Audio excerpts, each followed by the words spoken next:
तुम्हालाही प्रत्येकाला आपापल्या आई वडिलांचे असे काही सहज किस्से की अरे वाटायला ते साधं पण केवढं मोठं त्यात आपण शिकून गेलो, आणि ते जे शिकून गेलो ते आयुष्यभरासाठी आपल्याला बळ देतं. चाणक्याचा श्लोक आहे, लालयेत पंचवर्षाणी दशवर्षाणी ताडय प्राप्ते तु षोडशे वर्षे पुत्रम मित्रम समाचरेत.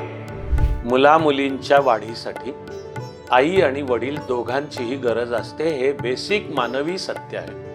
संस्कार करायचे नसतात, संस्कार होत असतात. पालकांच्या अपेक्षा मुलामधलं कर्तृत्व बाहेर काढूही शकतात. सांभाळण्याची जागा आहे की त्याचं ओझ्यात रूपांतर कधी होतं. मला आवडलेली ॲडल्ट की आता मी वयात आलोची सगळ्यात उत्तम व्याख्या आहे, learning to be responsible for one's own life.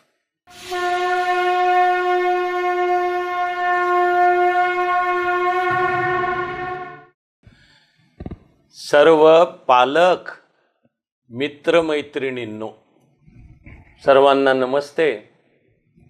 आणि सर्वात महत्त्वाच्या आहेत त्या सर्वांना सर्व काळ सर्व शुभेच्छा. आपल्या मुलामुलींचं जीवन घडवण्यात पालकांची भूमिका, असा आता आपल्या संवादाचा विषय आहे. प्रांजलनी सर आता मार्गदर्शन करतील असे शब्द वापरले. तुमच्याशी बोलताना माझी भूमिका, आपण असं काही अजिबात काही फार मार्गदर्शन करणार आहोत अशी नाहीये, संवाद करणार आहोत. जे जीवन जगलो, ईश्वर कृपेने जे आई वडील मला मिळाले, पुढे अर्थात शिक्षण, कार्यकर्ता, IAS, संघटना, आता चाणक्य मंडल परिवार, आणि असं सर्व जगत असताना एका बाजूला अनुभव, दुसऱ्या बाजूला आपल्या परीने जमणारा याचा नीट शास्त्रशुद्ध अभ्यास की ज्यामध्ये भरपूर वाचन, ज्यात मग सायकॉलॉजी, चाइल्ड सायकॉलॉजी, वाढत्या वयातली मुलं, मग टीनेजर मेंटॅलिटी, यावरची विविध अभ्यासातली पुस्तकं. पण मुख्य म्हणजे या भारत मातेचे एक थोर सुपुत्र, जागतिक पातळीचे महान शास्त्रज्ञ डॉक्टर रघुनाथ माशेलकर सर, जो एक छान शब्द वापरतात, बुक ऑफ लाईफ, की तुमच्याशी मी कुठून बोलतोय, ठरलेल्या कुठल्या तरी छापील पुस्तकातून इत्यादी नाही आहे. माशेलकर सर म्हणतात बुक ऑफ लाईफ, जगण्याच्या पुस्तकातनं जे जाणवलं ते तुमच्यापर्यंत पोचतं करतोय. याला मराठीमध्ये फार छान छान शब्द आहेत. एक आहे ज्ञानोबा माऊलींनी शिकवलेला शब्द, ये हृदयीचे ते हृदय, की आपण मुलांचं जीवन घडवण्यात पालकांची भूमिका अशी संकल्पना मध्यवर्ती ठेवून मी ये हृदयीचे ते हृदय, इथे जे मनात आहे ते तुमच्यापर्यंत पोचतं करणार. अशीच दुसरी छान की एखादं कीर्तन, आणि धर्माधिकारी बुवांचं कायम बोलणं म्हणजे असतंय कीर्तनच, एखादं आख्यान, एखादी मैफल, आणि त्यामध्ये कलाकारांनी सादर केलेला राग. मराठीतले फार छान शब्द आहेत, आईले तसे गायले, आईले तसे गायले, की जे मला आहे मनामध्ये, जे इथं आहे ते असं गायलं, सादर केलं. एक समर्थ रामदासांनी आपल्याला शिकवलंय, जे जे आपणाशी ठावे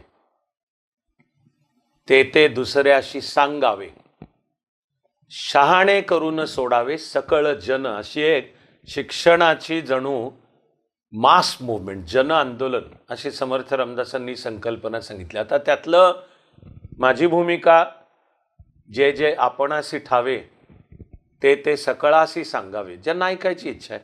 शहाणे करून का, माझा काय असा काय फार मोठा दावा नाही. हे तुमच्या माझ्यातलं नातं आणि मी माझ्या परीने कळलेलं सांगीन. मी अशी आशा करतो की आपल्या सगळ्यांनाच त्याचा एक आनंद हा मुख्य शब्द आहे की हे ऐकण्यातला, त्यातनं कळलेल्या मुद्द्यांचा आपण सर्वांना आनंद लाभावा. मुलामुलींचं जीवन घडवण्यात पालकांची भूमिका. भाषा आपण जीवनाची करतो की पालकांच्या मधले मुख्यतः आई वडील मुलामुलींच्या देहाला जन्म देतात. तिथे सुद्धा आपली हजारो वर्षांची भारतीय भूमिका आहे की माणसाचा जन्म मिळणं हे भाग्य आहे.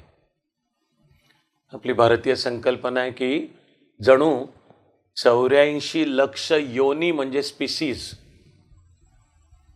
एक प्रकारे ते विज्ञानालाही समकक्ष आहे की एकपेशीय प्राणी अमिबापासून जेव्हा केव्हा जीवसृष्टी निर्माण झाली आणि उत्क्रांतीच्या टप्प्यामध्ये उत्क्रांतीचा प्रत्येक पुढचा टप्पा गाठत हा आजचा मानव, बायोलॉजीमधला इंग्लिश शब्द आहे होमोसेपियन सेपियन. भारतीय संकल्पना सांगत आली की माणसाचा जन्म मिळायला 84,000 योनींमधून प्रवास करावा लागतो. आणि आपली जीवनाकडेच बघण्याची भूमिका आहे की मिळाला तो जन्म हे भाग्य आहे, आनंद आहे. आता आहे नाही का जीवनामध्ये दुःख भरपूर असतं ना, दुःख भरपूर. हे बुद्धापासून तुकोबारायांपर्यंत ज्यांना जीवन कळलं त्यांनी आपल्याला शिकवलेलंच आहे की जीवनात दुःख आहे, जीवन दुःखमय आहे. पण हे सांगताना त्यांनी त्या दुःखातून मुक्ततेचा मार्ग पण सांगितला. म्हणूनच तर बुद्ध किंवा तुकोबाराय हसत असतात, कायम प्रसन्न हसतमुख असतात. मूळची भारतीय भूमिका माणसाचा जन्म मिळणे हे भाग्य आहे. मी तर म्हणेन वस्तुनिष्ठरित्या आहे नाही गोष्ट वेगळी, ज्याचं त्यांनी ठरवावं. नुसतं इकडे एक सायकोलॉजिकल ॲटिट्यूड मानसशास्त्रीय की स्वतःच्या जन्माकडे काय बघूयात, स्वतःच्या आपल्या मुलामुलींच्या, की एक दृष्टिकोन जे अनेक तत्वज्ञान आहेत. एकीकडे त्याला पाश्चात्य तत्वज्ञानात एक्झिस्टेन्शियलिझम, अस्तित्ववाद असं नाव आहे की जन्म काय येतो त्याला काही कारण नाही, आत्महत्या करायचं डेअरिंग नाही म्हणून आपण जगत राहतो, जगणे म्हणजे काय तर टाइमपास आहे. एक ठीक आहे ॲटिट्यूड. मला कळणाऱ्या भारतीय संस्कृतीने शिकवलेला ॲटिट्यूड आहे जो मला पटतो सुद्धा की माणसाचा जन्म मिळणं हे भाग्य आहे. आणि मग त्याचं भाग्यामध्ये, आनंदामध्ये, संधीमध्ये रूपांतर करणं आपलं काम आहे. मला कळलेला भारतीय विचार सुद्धा आपल्याला शिकवतो की जन्म मिळणं जसं भाग्य आहे तसा हा जो काही आपल्याला देह मिळाला आहे हेच मंदिर आहे. हे विश्व घडवणारं जे चैतन्य आहे, मी त्याला ईश्वर म्हणतो. तुम्हा कोणावरही त्याला ईश्वर म्हणण्याचं अजिबात बंधन नाही, ईश्वर मानण्याचं सुद्धा बंधन नाही. पण हा तुझ्या रूपाने आकार आलेलं चैतन्य भारतीय विचार शिकवतो की हा माझा देह हे मंदिर आहे. आणि ते मंदिर उत्तम ठेवणं की ज्यामुळे त्या मंदिराच्या गाभाऱ्यामधलं ईश्वरी चैतन्याचं तेज प्रकट होईल, ह्याला म्हणायचं जीवन. खरं या भूमिकेतून मातृदेवो भव आणि पितृदेवो भव ह्या सूत्रांचा जन्म होतो. आणि पहिला नमस्कार आईला कायम. भारत जगाला हे शिकवतो, विश्व संस्कृती, की कायम पहिला नमस्कार आईला, मातृदेवो भव, म पाठोपाठ वडील. आणि हे मातृ आणि पितृदेवो का? तुमच्यामुळे मला जन्म मिळाला आणि हा मिळालेला जन्म ही संधी आहे, हे भाग्य आहे. आणि आता त्याचं रूपांतर पॉझिटिव्ह करून मी ते जीवन आनंदाकडे कसं नेणार आहे म्हणून मी तुमच्याबद्दल कृतज्ञ आहे. केवढी आहे ही सखोल शिकवण आणि जीवनाचा सुद्धा पॉझिटिव्ह अप्रोच देणारी. म्हणून मातृदेवो भव आहे, पितृदेवो भव आहे. माझ्या पुढच्या बोलण्यात अजूनही येणार आहे की मुलामुलींच्या जडणघडणीवर पहिला आणि सर्वात मोठा प्रभाव आई वडिलांचाच असतो. आणि या क्रमाने असतो की पहिला आणि सगळ्यात मोठा प्रभाव आईचाच. हे वाक्य केवळ भावनिक नाही आहे, भावनिक जरूर आहे.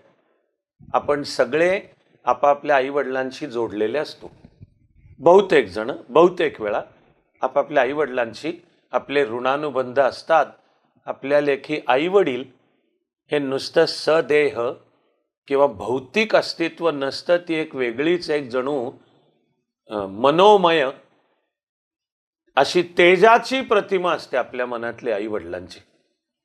एक दुर्दैव आहे की समाजाच्या वाटचालीमध्ये सध्या जे माझ्या कानावर येत राहतं, जे माझ्या पुढच्या बोलण्यात येणार आहे, दुर्दैवाने तुटणारे संसार, कोसळणारी घरं, दुर्दैवाने त्याचे सर्वात जास्ती दुष्परिणाम मुलामुलींवर होतात. त्याला सुद्धा सामोरं जाण्याचे निश्चित उपाय आहेत. पण एक मानवी जीवनातली मूळची भूमिका आणि सत्य मुलामुलींच्या जीवन, व्यक्तिमत्व, करिअरच्या जडणघडणीवर सर्वात मोठा प्रभाव आई वडिलांचाच असतो, त्या क्रमाने आणि पहिला आईचाच. मला पूर्वी एक अतिशय आवडून गेलेली एक जाहिरात आहे. एका पदार्थाची जाहिरात होती ती. कुठलं तरी बुवा रेस्टॉरंट, की इथले पदार्थ कसे चविष्ट असतात. आणि ते मूळच्या जाहिरातीतलं वाक्य मूळचं होतं, इंग्लिश माझ्या लक्षात आहे, की उत्तम पदार्थ करून तुम्ही खुश व्हाल, तृप्त व्हाल, प्रसन्न व्हाल, असे तुम्हाला पदार्थ खाऊ घालण्यामध्ये आम्ही. मग त्या रेस्टॉरंटने वाक्य काय वापरलं होतं? We are the best, second only to your mother, असं वाक्य होतं. आम्ही हे पदार्थ तयार करण्यामध्ये आम्ही द बेस्ट आहोत, पण second only to your mother, तुमच्या आईच्या पाठोपाठ. मला तर वाटतं एकीकडे तुम्ही ऐकत असताना सुद्धा तुमच्यातल्या बहुसंख्य, मी आशा करतो सर्वांना, आपापले पण आईवडील आठवत असतील. आणि मानवी जीवनातलं असं एक शाश्वत वाक्य आहे की हा अमुक अमुक पदार्थ बस माझी आई जसा करते तसा दुनियेत कोणी करत नाही. माणसांचे पुढे विवाह होतात. बहुसंख्य घरांमधल्या पत्नी मंडळींना पती मंडळींकडून वेगवेगळ्या संदर्भात हे वाक्य कळत किंवा नकळत सुद्धा ऐकायला येतं की अमुक मला साबुदाण्याची खिचडी आवडते, माझं भाग्य आहे की मला लाभलेली पत्नी नावाप्रमाणेच पूर्णा, आणि ती सर्व क्षेत्रात आणि पदार्थ करण्यासकट. तरी अविनाशच्या मनात बसलेलं असतं की आई जशी साबुदाण्याची खिचडी करायची तसं दुनियेत कोणी करत नाही. आईच्या हातच्या ज्या चकल्या असायच्या कुरकुरीत, तसं दुनियेत कोणी करत नाही. आई ज्या रविवारच्या सकाळी चकोल्या नावाचा पदार्थ करून खायला घालायची, बस आत्ता ते नाव निघताना सुद्धा माझ्या तोंडाला पाणी सुटतंय. आणि आपल्या चाणक्य मंडल परिवारमधल्या आर्मीमध्ये मूळ सेवा करून आता निवृत्त झालेल्या आपल्या एक फॅकल्टी आहेत, मेजर होत्या त्या आर्मीमध्ये, रेणू गोरे, मेजर रेणू गोरे. कधी कधी त्या मुलांना, आणि आपल्याकडे जे UPSC MPSCचे मॉक इंटरव्ह्यू होतात त्याच्यातही एक प्रश्न विचारतात की खाण्याचा कोणताही पदार्थ करायचा आहे, स्वयंपाक कोणताही पदार्थ करायचा आहे, त्यामधला सगळ्यात महत्त्वाचा घटक कोणता, इन्ग्रेडियंट, की हा पदार्थ उत्तम आणि चविष्ट झाला पाहिजे, यामधला सगळ्यात महत्त्वाचा घटक इन्ग्रेडियंट कोण? मुलं मुली वेगवेगळी देत राहतात उत्तर. त्यामध्ये कोणी कधी एक प्राचीन राजाची गोष्ट आठवून म्हणतो की खाण्याच्या पदार्थातला सगळ्यात महत्त्वाचा घटक आहे मीठ. की एक राजा, त्याला 3 मुली, आणि एक दिवशी तो राजा आपल्या मुलींना बोलवतो आणि मुलींना म्हणतो, तुमच्या जीवनात माझं स्थान काय आहे? आणि एक एक मुलगी वेगवेगळं देते, एक आणि सुपरलेटिव्ह, की तुमचं काय काय सांगणार, तुमच्याशिवाय आम्ही नाही, तुमचं सर्वस्व स्थान आहे, तुमचं सर्व ह्याच्यात. धाकटी जी मुलगी असते ती आपल्या वडिलांकडे हसून आणि प्रेमानेच ती म्हणते की जेवणामध्ये जे स्थान मिठाचं आहे ते तुमचं आमच्या जीवनात आहे.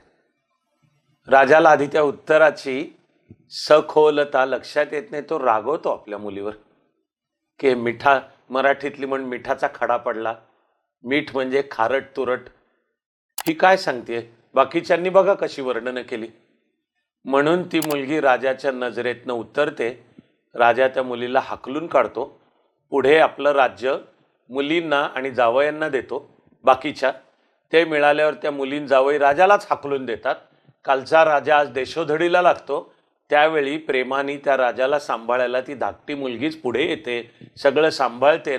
मग आता वय झालेला राजा डोळ्यात अश्रू आणून आपल्या मुलीला विचारतो की तूच केलंस माझं सगळं, तर हे जे तू म्हणाली होतीस की मिठासारखं स्थान म्हणजे काय, त्यावेळेला आपल्या वडिलांबद्दल नितांत प्रेमाने ती मुलगी म्हणते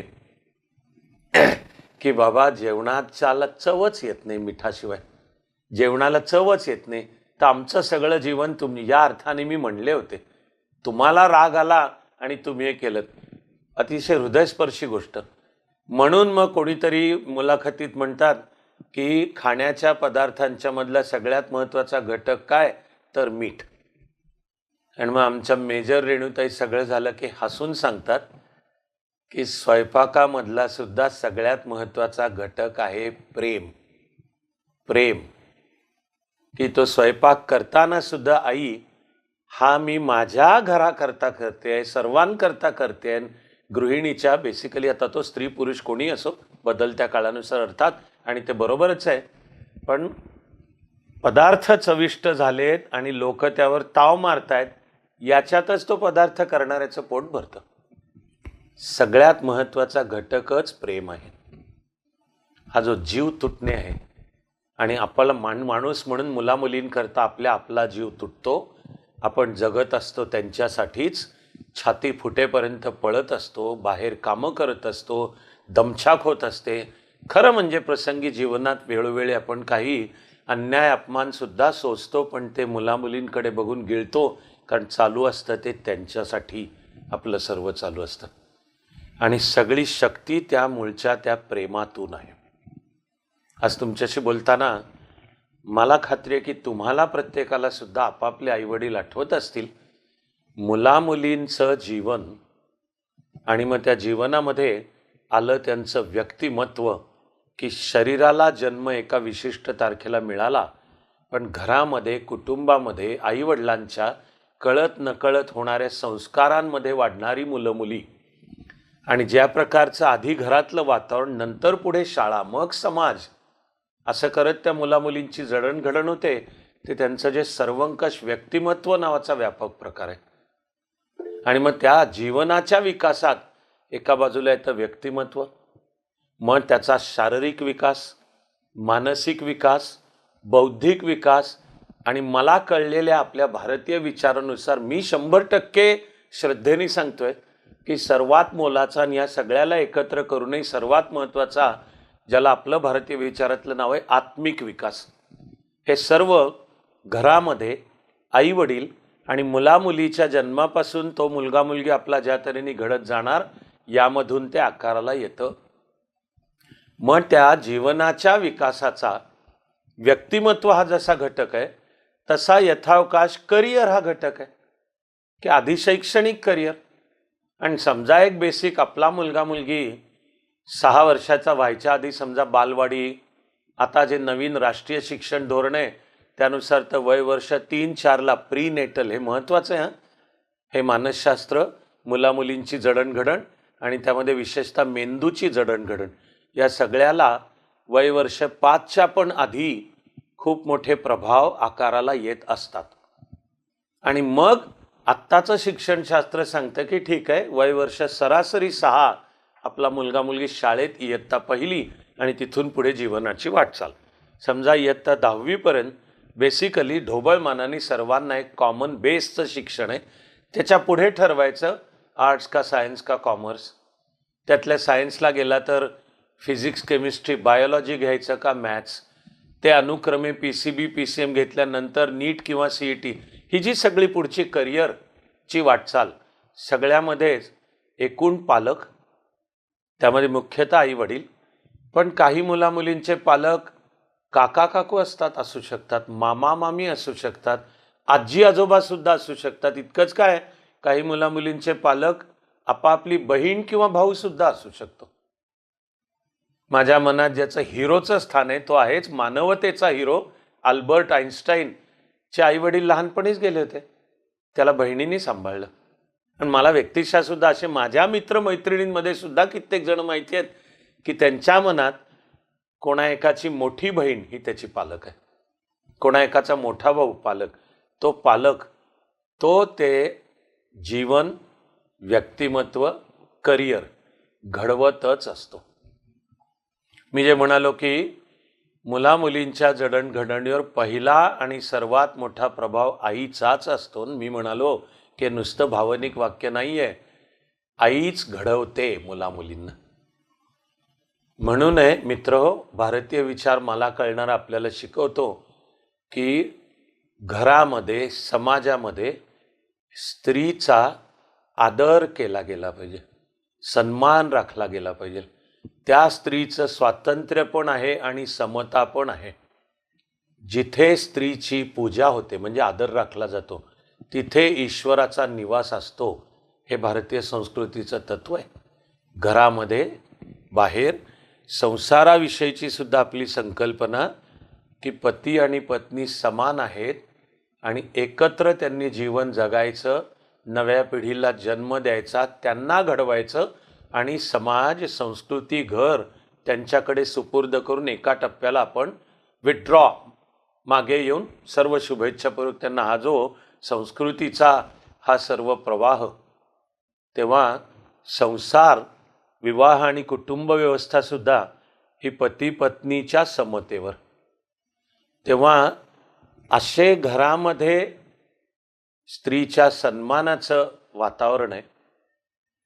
तर भारतीय विचार तर सांगतो की मुलामुलींचं व्यक्तिमत्व घडणं शरीराच्या जन्मापासून नाही चालू होत, मातेच्या गर्भात ते बाळ असण्यापासून चालू होतं. की माता गर्भवती असेल तेव्हाचं घरातलं वातावरण, तिला लाभणारं प्रेम, प्रसन्नता, कुटुंब नावाची व्यवस्था जे सुरक्षिततेचा कोश देते, सन्मानाचा कोश देते. आपण महाभारतात ऐकतो की आता कौरव चक्रव्यूह लावणार आहेत आणि तो फोडावा तर लागणार आहे. कोणाची व्यवस्था करायची? तर अर्जुनाचा तरणा बाण कर्तबगार युवराज अभिमन्यू म्हणतो, मी तोडतो, मला माहिती आहे कसं तोडायचं ते. कारण आईच्या मी गर्भात होतो तेव्हा श्रीकृष्ण आणि वडील अर्जुन गप्पा मारत होते.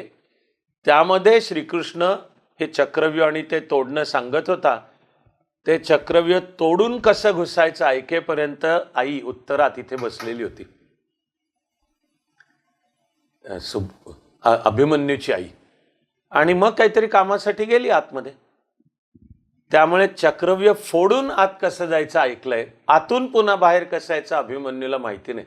आता या नुसत्या नाही आहेत बरं का दंतकथा, यामधला आपल्या करताचा अंश आहे की मुलामुलींच्या घडण्यावर आईचं स्थान, ती गर्भवती असताना प्रसन्नतेचं वातावरण. मग तुम्हाला जाणवेल की भारतीय विचारात, कुटुंब व्यवस्थेमध्ये माता गर्भवती असल्यापासून अनेक तऱ्हांचे संस्कार वाटायला वाटतं की ते धार्मिक कार्यक्रम आहेत.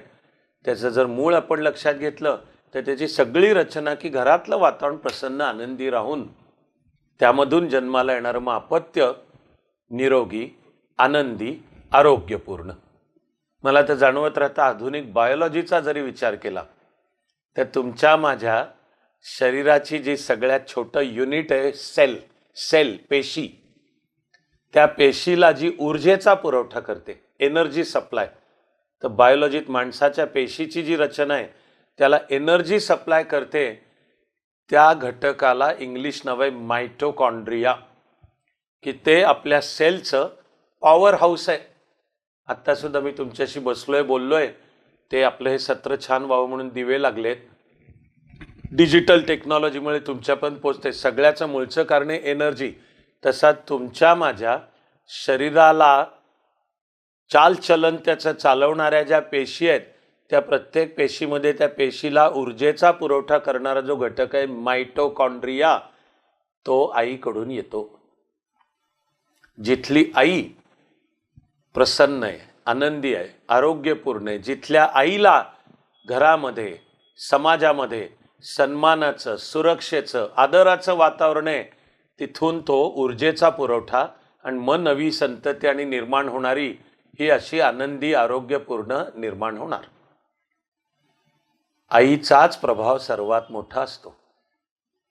बायोलॉजी तर हे सुद्धा सांगते की माणसाच्या मेंदूची सुमारे 95% जडणघडण जन्मापासून वय वर्ष 5 पर्यंत होते.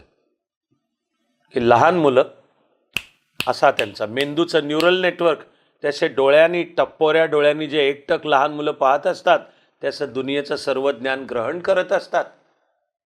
उदाहरणार्थ आपण जर पाहिलं की घरात लहानपणी मुलगा मुलगी लहानाचा मोठा होताना आपण त्याला कुठे भाषेचं काही फार शास्त्रशुद्ध शिक्षण देतो का आपण? की ही मराठी किंवा संस्कृत, हिंदी, उर्दू, कन्नड जी काय असेल, मुलं मुली अशी आपोआप ती पिकअप करतात. आधुनिक भाषाशास्त्रज्ञ आणि हे जे मेंदूचं शास्त्र आहे न्यूरोसायन्स, त्यांनी मिळून सुद्धा असा सिद्धांतच मांडलेला आहे की उत्क्रांतीच्या टप्प्यात हा जो माणूस नावाचा प्राणी आहे हा मुळी मेंदूमध्येच भाषाविषयक वायरिंग सर्किट, न्यूरल नेटवर्क असं नाव आहे त्याला, ते घेऊनच जन्माला आलेलाच असतो. आणि जी जडणघडण आहे ही 0 ते 5. पहिला प्रभाव आईचा, मग पाठोपाठ वडील, आणि मग ती मुलं मुली जेव्हा केव्हा शिक्षण संस्थांमध्ये जाऊ म्हणतील त्यावेळेला मग आचार्य देवो भव हा आपल्या संस्कृतीने मुलामुलींच्या जडणघडणीचा आखून दिलेला क्रम आहे. तुम्हाला मी म्हणालो की आत्ता तुमच्याशी पण गप्पा मारत असताना मला 100% खात्री आहे की तुमच्यातल्या सुद्धा प्रत्येकाला सहज आपापल्या आईवडिलांविषयीचे काही प्रसंग, काही किस्से, भले बुरे, पण असं काहीतरी सहज घडून जातं, पण ते आपल्या हृदयाला, आपल्या अस्तित्वाला स्पर्श करून जातं. ते आपल्या आयुष्यभराचं बळ बनतं. दुर्दैवाने काही वेळा वाढत्या वयामध्ये घरामध्ये आई वडील किंवा कोणाकडून तरी काहीतरी ऐकलेलं बोचतं, पण जखम पण करून जातं, आणि जन्मभर काय त्या जखमा काय त्या दुरुस्त होत नाही. अशी मी खूप माणसं पाहिलीत की आपण ते भूतकाळाचं ओझं घेऊन पण वावरतो. वर्णन सुद्धा फार छान आहे की एक वेळ शरीराच्या जखमा दुरुस्त होतात, बऱ्या होतात, बुजून जातात, कळत नाही, पण मनाच्या जखमा शाश्वत असतात. करता येतात दुरुस्त त्या, पण त्यासाठी मग त्यावर काम करावं लागतं. पण माझा मुद्दा आहे की तुम्हालाही प्रत्येकाला आपापल्या आईवडिलांचे असे काही सहज किस्से की अरे वाटायला ते साधं, पण केवढं मोठं त्यात आपण शिकून गेलो, आणि ते जे शिकून गेलो ते आयुष्यभरासाठी आपल्याला बळ देतं, शक्ती देतं, ऊर्जा देतं, प्रेरणा देतं. जीवनातल्या संकटांचा मुकाबला कराल की आई कधीतरी सहज काहीतरी म्हणाली, सांगून गेली, आणि ते मला बळ देऊन जातं. काहीतरी घडलं, वडील सहज कधीतरी, ते मला बळ देऊन जातं. तुमच्या परवानगीने आणि तरी कमी वेळ घेऊन मी तुम्हाला सहज एक माझ्या आईचा एक किस्सा आणि माझ्या वडिलांचा एक किस्सा, आणि तरी प्रयत्न करणारी थोडक्यात, कारण मलाही माहिती आहे की तुमच्याशी बोलण्याचे खूप मुद्दे मनात आहेत. माझ्या लहानपणी मी एक अत्यंत बंडखोर, तारगट, उर्मट, स्वभावतः आक्रमक स्वभावाचा, अरेला कार्य करणारा, अंगावर येईल ते शिंगावणे असाच होतो, किंवा ते क्रियापदही बदला, अजूनही तसाच आहे. फक्त काळाच्या ओघात आता तो बंडखोरपणा, आक्रमकता लोक, समाज, देश च्या कल्याणासाठी कसा वापरायचा हे कदाचित थोडं थोडं शिकण्याचा मी प्रयत्न करत असतो. माझ्या म्हणण्याचा अर्थ आहे की एकूण मिळून माझ्या लहानपणी बाकीचे माझे सगळे नातेवाईक इत्यादींमध्ये काय माझ्याबद्दल काय चांगलं मत नव्हतं. पण आता मागे वळून पाहताना मला जाणवत राहतं की तसं काही असलं तरी आपल्या आईवडिलांचं आपल्यावर पक्क प्रेम आहे, आणि आपले आईवडील आपल्या पाठीशी आहेत हे माझ्या सबकॉन्शियस माइंडला सुद्धा माहिती होतं. तर अशा या उर्मट अविनाशनी त्याच्या इयत्ता 10वी मध्ये शाळेच्या वतीने संपूर्ण महाराष्ट्राच्या पातळीच्या वक्तृत्व स्पर्धांमध्ये भाग घेतला. इंग्लिश, हिंदी, मराठी, वादविवाद, वक्तृत्व, आयत्या वेळचा विषय आणि कविता सादर करणे, अशा सगळ्या मिळून एकूण 7 होत्या. मी शाळेच्या वतीने त्याच्या आधी इयत्ता 10वी म्हणजे माझं वय वर्ष 15, च्या आधी काय माझ्या हातून काय जन्मात अविनाशने काहीतरी बरं केलं, चांगलं केलं, आई वडिलांना ज्याचा वगैरे नाहीच आहे. उलट हे कार्ट हे रोजचं नीट घरी परत आलं म्हणजे मिळवली, याच्यामुळे बाकीचेही घरी नीट परत गेले म्हणजे मिळवली, याच्याविषयी घरी काही तक्रार नाही आली म्हणजे मिळवली. असंच गावावर सोडलेला वळू. अशा अविनाशनी साधारण वय वर्ष 15, माझी इयत्ता 10वी, पण आंतरशालेय वक्तृत्व स्पर्धेत भाग घेतला. सगळ्याच्या सगळ्या सातीच्या सातीत 1 नंबर आणि जनरल चॅम्पियनशिप महाराष्ट्राची. आणि मी तो मिळाला असा मोठा कप घेऊन पळत पळत घरी गेलो की हे पहिलं आईला सांगायचं उत्स्फूर्तपणे. सबकॉन्शियस माइंडला सुद्धा काय की घर हे आपलं 100% विश्वासाचं उबदार आश्रयाचं स्थान आहे, हे कॉन्शियस मनाला सुद्धा नव्हतं माहिती. अशी आतून आपोआप की पहिलं कोणाला आईला सांगायचं. पळत पळत घरी गेलो, असं दार पायाने, कारण हातात तो जनरल चॅम्पियनशिपचा कप होता, असं पायाने लाथाडलं, दारातूनच ओरडलं. संध्याकाळची वेळ होती, माझी आई देवघरामध्ये पूजा आरती करत बसली होती आणि तरी मी दारात असं पायाने दार लाथाडलं ना, असं आई हे बघ जनरल चॅम्पियनशिप मिळाली. आईची आरती चालू होती, अशी तबकावर पळीनी आई ताल देऊन आरती म्हणत होती. मी असा दारातून ओरडला, आई हे बघ जनरल चॅम्पियनशिप मिळाली. आईने फक्त ती आरती थांबवली आणि तिच्या सौम्य आवाजात म्हणाली, हातपाय तोंड धू आणि देवासमोर बैस. वयाच्या 15व्या वर्षी पहिल्यांदा त्यावेळी जे वाटलं ते आजपर्यंत माझ्या लक्षात आहे की आई शपथ, आपण एवढी जनरल चॅम्पियनशिप घेऊन आलो, काय कौतुकच नाही राव आपल्या आईवडिलांना. काय म्हणते हातपाय तोंड धू आणि देवासमोर बैस. एक मनाची अपेक्षा की आई वडील कौतुक करतील, पोटाशी धरतील, मायेने केसातून हात फिरवतील, गालावर बोटं मिळवतील, माझा मुलगा कौतुकाचा म्हणून मीठ मोहरी वाळून दृष्ट काढते. काहीच नाही. आई हे बघ जनरल चॅम्पियनशिप, हातपाय तोंड धू, देवासमोर बैस. पण जगत गेलो तसं कळलं की किती सहजपणे, किती आपोआप, कसलीही लेक्चरबाजी न करता, पण त्या क्षणामध्ये आई आपल्याला काय शिकवून गेली, तर जीवनामध्ये एकाहून एक मोठं यश मिळवायचं, पण ते डोक्यात जाऊ द्यायचं नाही. देवासमोर बैस, हातपाय धू आणि देवासमोर बैस, ते यश अर्पण करायचं आणि पुढच्या कामाला लागायचं. हे किती सहजपणाने सांगून गेली आई. आमच्या लहानपणी घरात गरिबी होती. आई वडील आणि आम्ही 3 भाऊ कसबा पेठेमध्ये 12x10ची एक छोटी खोली, एवढ्यामध्येच काय ते सगळं होतं. आणि माझे वडील होते सरकारी कर्मचारी, कोणी मोठ्या पदावर वगैरे अशातले काही नव्हते. वडील होते सरकारी कर्मचारी. सगळीच लहान मुलं, तुम्ही पण लहानपणी केलेले असणार आहेत. आणि जो माझा मुलगा, डायरेक्ट मुलगा म्हणतो आपण त्याला, चाणक्य मंडल परिवारात, कारण निदान चाणक्य, मग माझी तर भावना सर्व मुलं मुली मला माझ्या मुलामुलींसारखीच वाटतात. त्यामुळे आपण सिद्धार्थला नुसता मी कधीच म्हणू शकत नाही की हा माझा मुलगा. चाणक्य मंडल परिवारातलं वर्णन आहे माझा डायरेक्ट मुलगा. पण लहानपणी तो सुद्धा, मी जर कुठे बाहेर निघालो, बाबा मी येऊ का बरोबर, आणि मग मी जिथे जमेल बहुसंख्य ठिकाणी अगदी लहान असताना घेऊन जायचो. तसे माझे वडील सरकारी कर्मचारी असलेले अनेक वेळा रविवारी सुद्धा कामावर जायचे. आता विचार करत आहे का, म्हणजे माझ्या वडिलांनी मला लेक्चर्स नाही दिली की काम करायचं असतं, सुट्टी पाहिजे नसते. समजा ऑफिसात काही काम ठरलंय आणि सोमवारपूर्वी ते पूर्ण झालेलं हवंय, तर माझे वडील रविवारी सुद्धा ऑफिसमध्ये जाऊन ते काम पूर्ण करत असत. हे मग अविनाशच्या सबकॉन्शियस पातळीला सुद्धा जातं की कर्तव्य आधी, ड्युटी फर्स्ट, आणि त्याच्यासमोर सुट्टी बिट्टी पाहायचं नसतं. हे मी चिंतन तुम्हाला ज्या घरात वाढलो वावरलो, आई वडिलांकडनं नकळत जे पोचतं झालं त्यातूनच म्हणतोय. पण सांगायला छोटाच किस्सा हा सांगतोय की वडील माझे रविवारी सुद्धा जायचे कामावर. मी कधी म्हणायचो दादा, मी माझ्या वडिलांना दादा म्हणायचो, तर दादा मी येऊ का, वडील म्हणायचे चल. मला आजपर्यंत लक्षात आहे, असेल मी काय फार तर 6-7 वर्ष, पहिली किंवा दुसरीत असेल. पण वडिलांबरोबर ऑफिसमध्ये गेलो होतो. सगळा अख्खा परिसर सामसूम शांत.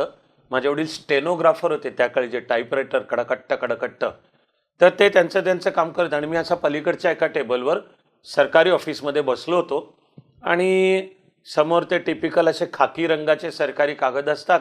तर वडिलांचं तिकडे काम चालू होतं कडकट्ट.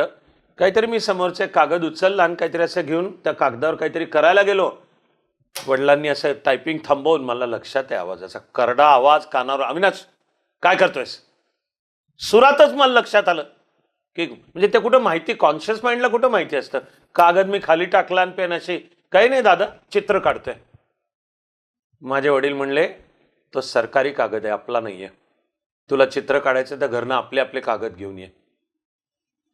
पुढे अविनाश IAS झाला तरी त्याला जे कळतं की सरकारी संपत्ती वैयक्तिक उपयोग स्वार्थासाठी नाही, ती तुझी नाही, इदम न मम, ही आहे ते लोकांचं आहे. लोकांच्या इतक्या साध्या वाटणाऱ्यातून सुद्धा येऊन जातं.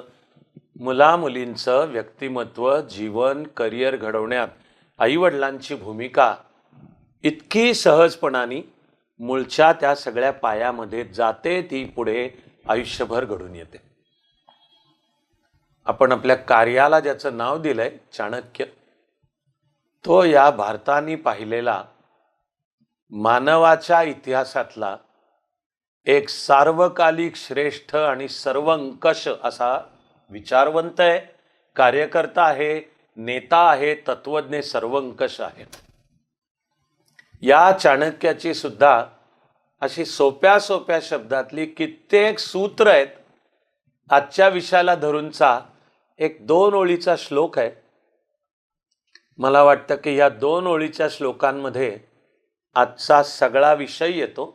नवे त्या 2 ओळीचे जे 4 चरण आहेत, आपल्या संस्कृत श्लोकांच्या शैलीनुसार चरण म्हणतात त्याला, की श्लोकाच्या 2 ओळी आणि प्रत्येक ओळीचे भाग 2 असतात.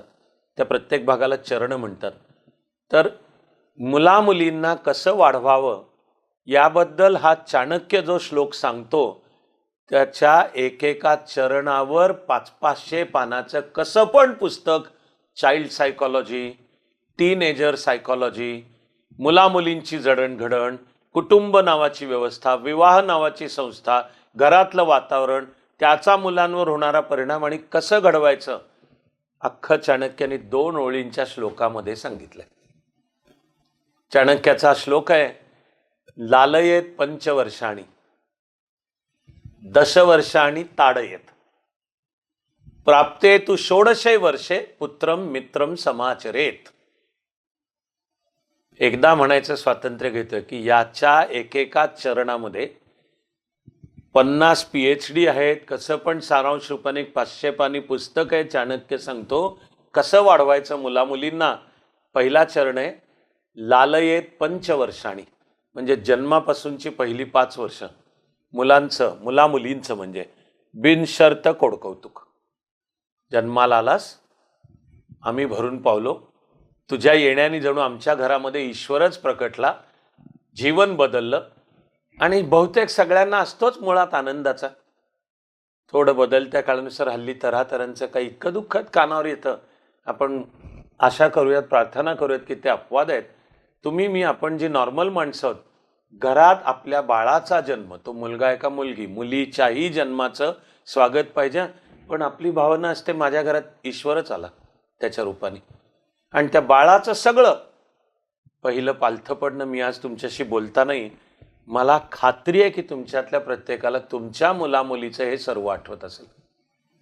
जन्म, त्याचा सर्व घराला झालेला आनंद, मग त्या बाळाचं पहिलं पालथं पडणं, मग धडपडत कशाला तरी धरून उभं राहणं, मग तोंडातून निघणारा पहिला आई किंवा बाप बा हा झालेला, आणि त्यांनी आपलं ब्रह्मांड आनंदाने भरून जातं.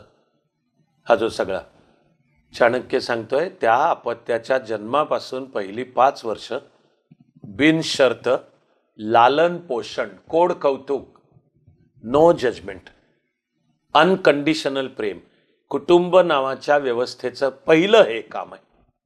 आता आधुनिक सायकॉलॉजी, आधुनिक बायोलॉजी, त्या बायोलॉजीची मेंदूची ब्रँच म्हणजे न्यूरोसायन्स, सर्व मिळून आपल्याला सांगतात की व्यक्तीची उत्तम वाढ व्हायची असेल तर, एक मी सांगितलं तसं, न्यूरोसायन्स सांगतं की माणसाच्या मेंदूची सुमारे 95% जडणघडण जन्मापासून वयवर्ष 5 पर्यंत होते. तर बायोलॉजी आणि सायकोलॉजी मिळून सांगतात, जे मला कळणाऱ्या भारतीय विचारात हजारो वर्ष मुळात आहे, की मुलामुलींच्या वाढीसाठी 2 सर्वात महत्वाच्या गरजा आहेत म्हणतात, की त्या अन्न पाण्यापेक्षा मोठ्या आहेत, त्या प्राणवायूपेक्षा मोठ्या आहेत. त्या 2 गरजांचे इंग्लिश शब्द आहेत लव्ह अँड सिक्युरिटी. की मुलामुलींना वाढताना काय हवंय की ज्यामुळे पुढे त्यांचं व्यक्तिमत्व एक स्थिर, प्रसन्न, आत्मविश्वास असलेलं, धैर्य असलेलं, इतरांचा विश्वास संपादन करू शकणारं आणि इतरांवर विश्वास टाकू शकणारं असं घडत जाईल. तर ते जन्मापासूनच्या पहिल्या 5 वर्षात प्रेम आणि सुरक्षा हे मानवी स्पीसीजला लागते. बाकीच्या ज्या बायोलॉजिकल स्पीसीज आहेत तिकडं जे जन्माला जे कोणी येतं ते आल्यापासूनच्या 2 सेकंदात स्वतःच्या पायावर दौडत आणि वावरू शकतं. माणसाचं नाही तसं. हे जे माणसाचं बाळ आहे, पिल्लू, हे जन्माला आल्यापासून ते आधी दुबळं, त्याला संरक्षण आवश्यक आहे आणि संरक्षणापेक्षा मोठी गोष्ट आहे प्रचंड प्रेम आवश्यक आहे. शास्त्रज्ञांनी अनेक ह्याच्यावर प्रयोग सुद्धा केलेत की बायोलॉजिकली माणसाची स्पीसीज जवळात जवळ येणारी म्हणजे एप. तर 2 वेगवेगळ्या ठिकाणी असे एपचे समूह ठेवले, ज्यातल्या एकामध्ये त्या एप्सना भरपूर प्रेम दिलं. त्यांची जी बाळं असतील की त्यांना जवळ घेतायत, चाटतायत प्रेमाने, मस्तकाचं अवग्रहण, असा भारतीय शब्द आहे अवग्रहण, चुंबन घेतायत असं. आणि दुसऱ्यामध्ये त्यांना कोणी जवळ घेत नाही, त्यांच्याशी कोणी नीट बोलत नाही, उलट्या असले तर हिडीस करतायत. बघता बघता दिसून आलं की जिथे प्रेम आणि सुरक्षितता मिळते तिथली पुढची पिढी स्थिर, आनंदी, प्रसन्न, आणि जिथे ते नाही मिळालेलं तिथली पुढची पिढी चिंताक्रांत, अस्वस्थ, सतत अशी एकाग्रता नसलेली, मुख्य म्हणजे हिंस्त्र आणि आक्रमक. हे मानवी समाजाला सुद्धा लागू आहे. साध्या लालयेत पंचवर्षांनी मध्ये जिथे चाणक्यही सांगतोय की जन्मापासूनची पहिली 5 वर्ष बिनशर्त पालन पोषण, तिथे तू गोरा आहेस का काळा आहेस, देखणा आहेस का नाहीस, तुझे डोळे टपोरे आहेत का नाहीत, तुझा चेहरा आईवर गेला का वडिलांवर गेला का कशावर, कशाचा काही, तू माझा मुलगा मुलगी आहेस, हे बघ हे तुझं घर आहे, आम्ही तुझे आहोत, तू आमचा आहेस, अँड नो जजमेंट. इथे लालयेत पंचवर्षांनी हे जे लव्ह अँड सिक्युरिटी. तर मानवी जी संस्कृतीची कुटुंब ही जी व्यवस्था आहे ही मुलामुलींना हे बिनशर्त प्रेम आणि सुरक्षा देते. कुटुंब हा तो सुरक्षेचा कोश आहे आणि आई वडिलांकडनं मिळणारं बिनशर्त प्रेम हे त्या मुलामुलींचं पुढचं बळ ठरतं. मला समाजाकडे पाहताना खूप वेळा काही तीव्र दुःख होतं की कुठेतरी बहुधा नकळत पण प्रगतीच्या नावाखाली, व्यक्ती स्वातंत्र्याच्या टोकाच्या आणि त्यामुळे चुकीच्या संकल्पनेपायी, कित्येक वेळा तर अहंकारापायी, अहंकारापायी आणि तथाकथित स्वातंत्र्य आणि म्हणे पुरोगामित्वाच्या नावाखाली एका बाजूला विवाह या संस्थेच्या पावित्र्याला धक्का लावला जातोय की काही ठिकाणी ती संस्था कोलमडूनही पडतेय. तिचं सुद्धा पुरोगामित्वाच्या नावाखाली समर्थन केलं जात आहे. दुर्दैवाने विवाह मोडण्याचं समाजातलं प्रमाण वाढत असल्याचं माझ्या कानावर येत आहे आणि ते विवाह त्यातलं भारतीय विचारातलं असलेलं पावित्र्य की तो संस्कार आहे आणि नव्या पिढी संततीला जन्म देऊन ती घडवून संस्कृतीचा सर्व वारसा त्यांच्याकडे सुपूर्द करून हा संस्कृतीचाच प्रवास अधिक समृद्धी तेजाकडे न्यायचा, त्याऐवजी त्या विवाहातलं पावित्र्य घालवण्यापायी जर ती विवाह ही संस्था कोलमडून पडायला लागली, तिच्या जागी काही येऊ लागल्या अन्य संस्था, तर विचार केला पाहिजे की त्याचा पुढच्या पिढ्यांवर काय परिणाम होणार आहे. मुलामुलींच्या वाढीसाठी आई आणि वडील दोघांचीही गरज असते. हे बेसिक मानवी सत्य आहे. आपण कसल्या तरी पुरोगामित्व आंधळेपणाने, मी त्याला म्हणतोय चिकित्सक विचार न करता आंधळेपणाने पश्चिमेची आपण अंध अनुकरण आवृत्ती करतो. त्या नादात्म अनेक तऱ्हांचं दुःख ओढवून पण घेतो आणि सोसतो पण आहोत. आणि कुटुंब मग जर कोलमडली तर आता मानसशास्त्राने, त्याला माझं म्हणणं वेगळ्या संशोधनाची गरज नाही, पण सिद्ध केलंय, यावर शास्त्रीय ग्रंथ लिहिले गेलेत, ते मी वाचले सुद्धा. उदाहरणार्थ, विवाह आणि कुटुंब कोसळून पडण्याचे, मोडण्याचे मुलामुलींवर सर्वात जास्ती वाईट परिणाम होतात. हे तर संशोधनातही दिसून आलंय की मुलं मुलीच, तुम्ही त्यांना बाकी काही सांगायला जा नंतर, ते काही त्यांच्या सबकॉन्शियस पातळीलाही जातं नेणिवेच्या, की माझ्या आईवडिलांना मी पुरेसा आवडत नाही, माझ्या आईवडिलांचा संसार का तुटला, मी पुरेसा. मग ट्रेनिंग कसं द्यायचं की नाही आम्ही तुला आवडतो. पश्चिमेमध्ये मग वार वाटून घेतात, डायव्होर्स होतात. मग ठरतं मुलांनी कोणाकडे राहायचं, आईकडे का वडिलांकडे. मग कोर्टामध्ये येतात, मग ते कायद्यांच्या मध्ये आलंय. मग कायदा म्हणतो की पहिला आईकडे हक्क. मी म्हणतो बेसिक त्यात चूक नाही, पण त्यातनं अनेक गुंतागुंतीच्या आहेत. तर मी ज्या वेळाभावी मुद्दा सांगायला ज्या एकाच पुस्तकाचा संदर्भ देतोय ते Jonathan hat, HADT, anxious generation, असं त्याच्या 400 पानी पुस्तकाचं नाव आहे. आणि सारांश काय आहे तर विवाह आणि कुटुंब या संस्थांच्या स्थैर्याला जर धक्का लागला, त्या जर कोसळून पडल्या, तर सर्वात वाईट परिणाम मुलामुलींवर होतो. त्याचं त्यांनी केलेलं वर्णन आहे अँक्शस जनरेशन, की चिंताक्रांत पिढी निर्माण होते. चाणक्य जेव्हा म्हणतो लालयेत पंचवर्षांनी, म्हणजे जन्माला आल्यापासूनची पहिली 5 वर्ष बिनशर्त कोडकौतुक. पुढे चाणक्य म्हणतो मग 10 वर्षांनी ताडयेत, की आता पुढची 10 वर्ष, म्हणजे वयवर्ष 6 ते 10, म्हणजे 6 ते 16, 10 नाही, 6 पासून पुढची 10, 10 वर्षांनी ताडयेत. आता ताडयेत म्हणजे मारा नाहीये, नुसता ताडणं हा शब्द पाहिला, संस्कृत, हिंदी, मराठी सुद्धा, असं वाटेल की नाही मारा नाहीये, ते शिस्त लावाय, शिस्त लावाय. की आता 6 वर्षाचा झाला, आता शाळेतही, आता इयत्ता पहिली, आता तुझंही जीवन घडायचं आहे. तर बरोबरच आहे की घरात पहिलं आईवडिलांचंही काम, आता आपल्या ह्या मुलामुलीला चांगली शिस्त कशी लागेल. मग आपला त्याला भारतीय शब्द आहे संस्कार. ते चांगले संस्कार कसे होतील, त्याच्या भारतीय संस्कृतीने काही व्यवस्थाही केल्या, पण संस्कार करायचे नसतात, संस्कार होत असतात. साधं घर, साधं आई वडिलांचं वागणं बोलणं, मुलं मुली आई वडील काय बोलतात यातनं कमी शिकतात.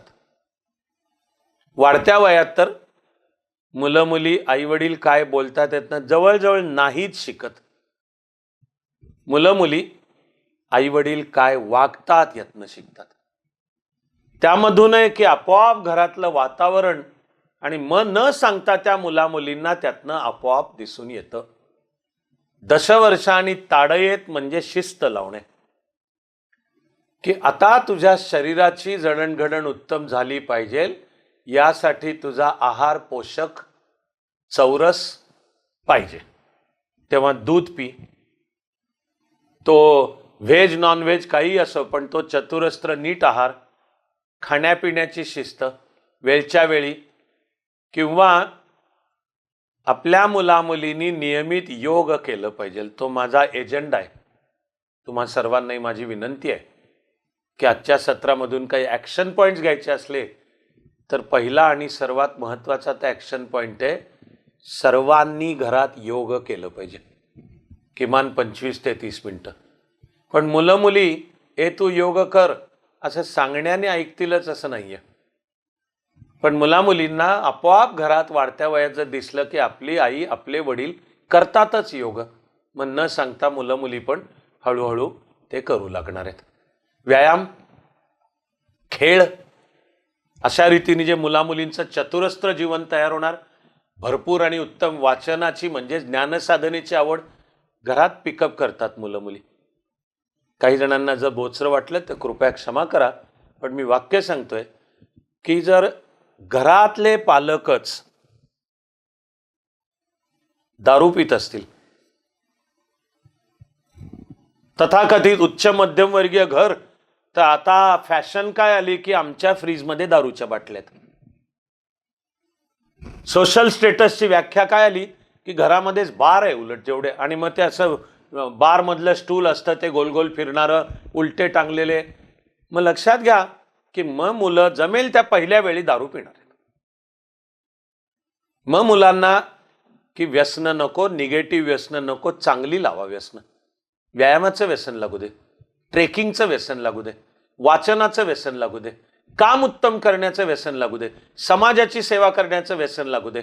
उद्या तुला IAS IPS व्हायचं असलं तर स्वच्छ आणि कार्यक्षम असा या देशाचा कार्यकर्ता अधिकारी, हे शब्दांनी नाही आहे, हे त्या घरातल्या वातावरणाने होणार आहे. आपोआप मुलं मुली जेव्हा आपोआप पाहतील की अरे आपले आई वडीलही नियमित योग करतात, माझी मित्र हो, खरोखर मित्रा नात्याने तुम्हाला विनंती आहे की आत्ता करत नसलात तरी शिका आणि उद्यापासून करणं चालू करा स्वतः योग, आणि मग मुलामुलींनाही सांगणं चालू करा. मग ते शिकतील याच्या व्यवस्थाही करा.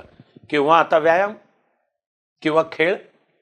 समजा, आणि मला माहितीतली अशी मुलं मुली आहेत की ज्यांचे आई वडील उत्तम ट्रेकर्स आहेत, गड किल्ल्यावर जातात, एकाच वेळी शरीर मन बुद्धीची पण जोपासना करतात, आणि विशेषतः महाराष्ट्राचे गड किल्ले म्हणजे तर शिवाजी महाराजांचा वारसा घेऊन जीवनात परत यायचंय. आपोआप मुलं शिकतात ते. मी सुद्धा ट्रेकिंगला जातो. मी खूप वेळा आई वडिलांना आपल्या एवढ्याशा मुलांना घेऊन राजगडावर आलेलं मी पाहिले. त्याचा एवढासा मुलगा, 3-4 वर्षाचा मुलगा मुलगी, त्याला घेऊन आलेले. तेव्हा दशवर्ष आणि ताडयेत म्हणजे की आता वयवर्ष 6 ते 16 मुला मुलींना शिस्त लावायची, आणि ती शब्दांनी नसते, ती दरवेळी केवळ बाहेरनं सांगून. आता तो एक प्रकारचा समतोल, त्याला भारतीय फार छान शब्द आहे, सम्यक, बॅलन्स, की कठोरता आणि कोमलतेचा बॅलन्स.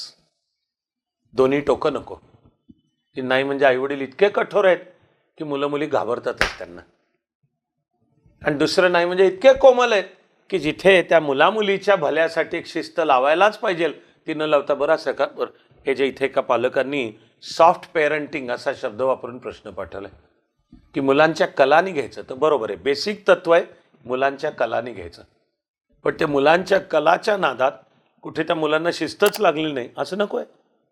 मला जुन्या पिढीचे अनेक जण असं सांगणारे भेटलेत की आमच्या बापानी करडा होता, शिस्तीचा बाप आमचा, पण लहानपणी सूर्यनमस्कार शिकवले. माझा बाप स्वतः सूर्यनमस्कार घालायचा आणि आम्हाला सांगायचा की रोजचे 101 सूर्यनमस्कार झाल्याशिवाय तुला जेवायला नाही मिळणार. त्यातून घालू लागलो, पण तयार झालं एक तेजस्वी शरीर त्यातून. आई वडिलांचे ते त्यानंतर कृतज्ञ असतात. दशवर्षांनी ताडयेत म्हणजे ही जीवनाच्या सर्व क्षेत्रांमधली ही जी शिस्त शिकवायची, संस्कार करायचे, ते जिथे सांगायचं आहे तिथे सांगू नये, आणि जिथे कृती आणि घरातलं वातावरण, त्यातली मुळातली प्रसन्नता, एक मुळातलं विश्वासाचं वातावरण, या सगळ्यामधून ती होते. मला वाटत आलं की अत्यंत महत्त्वाचं सूत्र आहे की आई वडील आणि पालकांच्या वागण्यात आपोआप न सांगता मुलामुलींच्या मनात पक्क ज्यामुळे बसेल की नो मॅटर व्हॉट हे माझ्या पाठीशी आहेत, नो मॅटर व्हॉट हे माझ्या बरोबर आहेत, नो मॅटर व्हॉट यांचं माझ्यावर प्रेम आहे, आणि उद्या माझ्याकडून जरी काही चुकलं तरी ते सांगण्याची माझी पहिली जागा माझं घर आहे, आश्रयाचा माझा पहिला किनारा, 100% विश्वास असलेला. काही माझ्याकडनं चुकलं, काहीतरी माझ्याकडनं लाज वाटावी असं घडून गेलं बा. आपण बघा, आपण सगळे माणसं आहोत, चुका करत नाही असा माणूस नाही. पण कुटुंब, पालक, आई वडील, मग काम आहे की मुलामुलीच्या मनात सबकॉन्शियस पातळीलाही त्या मुलामुलीच्याही नकळत एक असा विश्वास पाहिजे की पहिल्यांदा जाऊन सांगायचं आहे ते आपल्या पालक आई वडिलांना. काही माझ्याकडून काही प्रसंगी समजा चुकलं आणि आई किंवा बाबा माझं हे चुकलं, पण विश्वासाने, आणि जे तरी ते मायेने समजून घेतील, सांगायचं ते योग्य सांगतील, केवळ दोषारोप नाहीत करणार किंवा मारहाण नाहीत करणार, तर ज्यामुळे पुढे मला बदलायला उपयोग होईल, असं सर्वांचं पहिलं विश्वासाचं किनारा, विश्वासाचं बंदर घर, कुटुंब, पालक आणि बहुसंख्यांचे पालक म्हणजे ते आई वडील आहेत. कुटुंबामध्ये संवाद हवा आणि संवादाची दारं खुली पाहिजेत आणि मुलामुलींशी मोकळेपणाने संवाद असायला पाहिजे. मला माझ्या लहानपणी मराठीमधले माझ्या मते एक सार्वकालिक श्रेष्ठ लेखक जागतिक व.पु. काळे, महान लेखक, त्यांच्या उत्तम कथा आणि ते जसे उत्तम कथा लिहायचे तसं उत्तम कथा कथन पण करायचे. आणि मी लहानपणी समोर बसून त्यांच्या कथा ऐकल्या आहेत, ज्यातली एक आजही आठवत राहिली.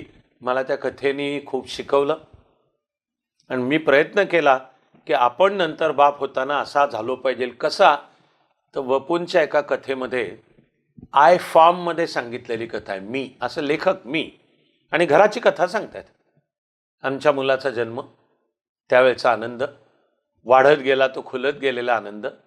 पण तो मुलगा जसा वयात येऊ लागला, टीनेजर्स, काहीतरी बी नसलं, आई वडील आणि मुलांमधला संवाद तुटला. मग तो मुलगा दिवस दिवस बाहेरच काढू लागला. त्या नादामध्ये त्याची काहीतरी संगत, ती वाईट संगत लागली. त्या नादामध्ये तो वाहवत गेला, व्यसनं लागली. वयात आला तर जे बायोलॉजिकल बदल होतात ते संयम आणि संस्कारांनी घडवले नसले तर हार्मोन्स धडका देत आपल्याकडनं वेडंवाकडं वागून घेतात. तसं या मुलाच्या हातनं मुलींच्या संदर्भात काहीतरी वेडंवाकडं वागलं गेलं. त्या नादामध्ये त्याला मारहाण झाली. सगळी चित्तरकथा वपू अतिशय छान सांगायचे. आणि कथेच्या शेवटाकडे येताना की तरी पुढे माझा मुलगा आला मार्गावर नीट. उलटे आता तो आमची विचारपूस करतो की आई बाबा, तो आम्हाला सांभाळतो, तो काही दुखलं खुपलं. तो वपू सांगायचे की आता मला आनंद आहे की आला माझा मुलगा पुन्हा नीट. हे सगळं सांगून वपू कथेच्या जसे शेवटाकडे यायचे ना, मला भरून येतं. आत्तासुद्धा तुमच्याशी बोलताना मी भरून आले, तर माणूस म्हणून मी ते स्वातंत्र्य घेणार आहे. वपू म्हणायचे की लोक हो, तुम्ही माझी ही चित्तरकथा ऐकलीत. या सगळ्यामध्ये मला सगळ्यात जास्ती दुःख कशाचं आहे माहिती आहे का तुम्हाला? अर्थातच त्यांचा असा अत्यंत अर्थपूर्ण पॉजमध्ये असायचा. या सगळ्यामध्ये मला सर्वात जास्ती दुःख कशाचं आहे माहिती आहे का? आपण कानात प्राण आणून ऐकत असायचो. वपू म्हणायचे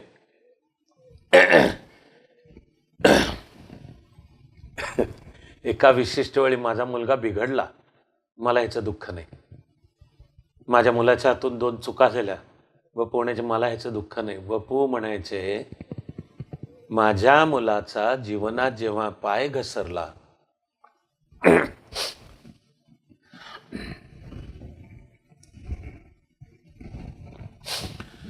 तेव्हा त्यांनी विश्वासाने येऊन मला सांगावं की बाबा माझं चुकलं. एवढा मी त्याचा विश्वास संपादन करू शकलो नव्हतो, ह्याचं मला सगळ्यात मोठं दुःख आहे. विश्वास, संवाद आणि आपल्या मुलामुलींचा घरामध्ये अत्यंत मोकळेपणाने संवाद असणे, यामध्ये मुलामुलींचं व्यक्तिमत्व, जीवन, त्या सर्वाचा विकास, याची सर्व सूत्र आपल्याकरता समोर स्पष्ट होतात. दशवर्ष आणि ताडयेतमध्ये हा जो सम्यक, हा भारतीय विचारातला सुंदर शब्द आहे की कुठलीही 2 टोकं नाही, कठोरता किंवा कोमलता याचंही टोक नाही, अतिशिस्त आणि अजिबातच कशाची ह्याचा नाही असा तो, त्याला मी असा, त्याचा बरोबर सम्यक, हा भारतीय तत्त्वज्ञानातला, ते वेदांत, बौद्ध, जैन, शीख सर्व कमालीचा सुंदर शब्द आहे. तो घरामध्ये मुलामुलींना घडवण्याच्या संदर्भात सुद्धा तो लागू पडतो.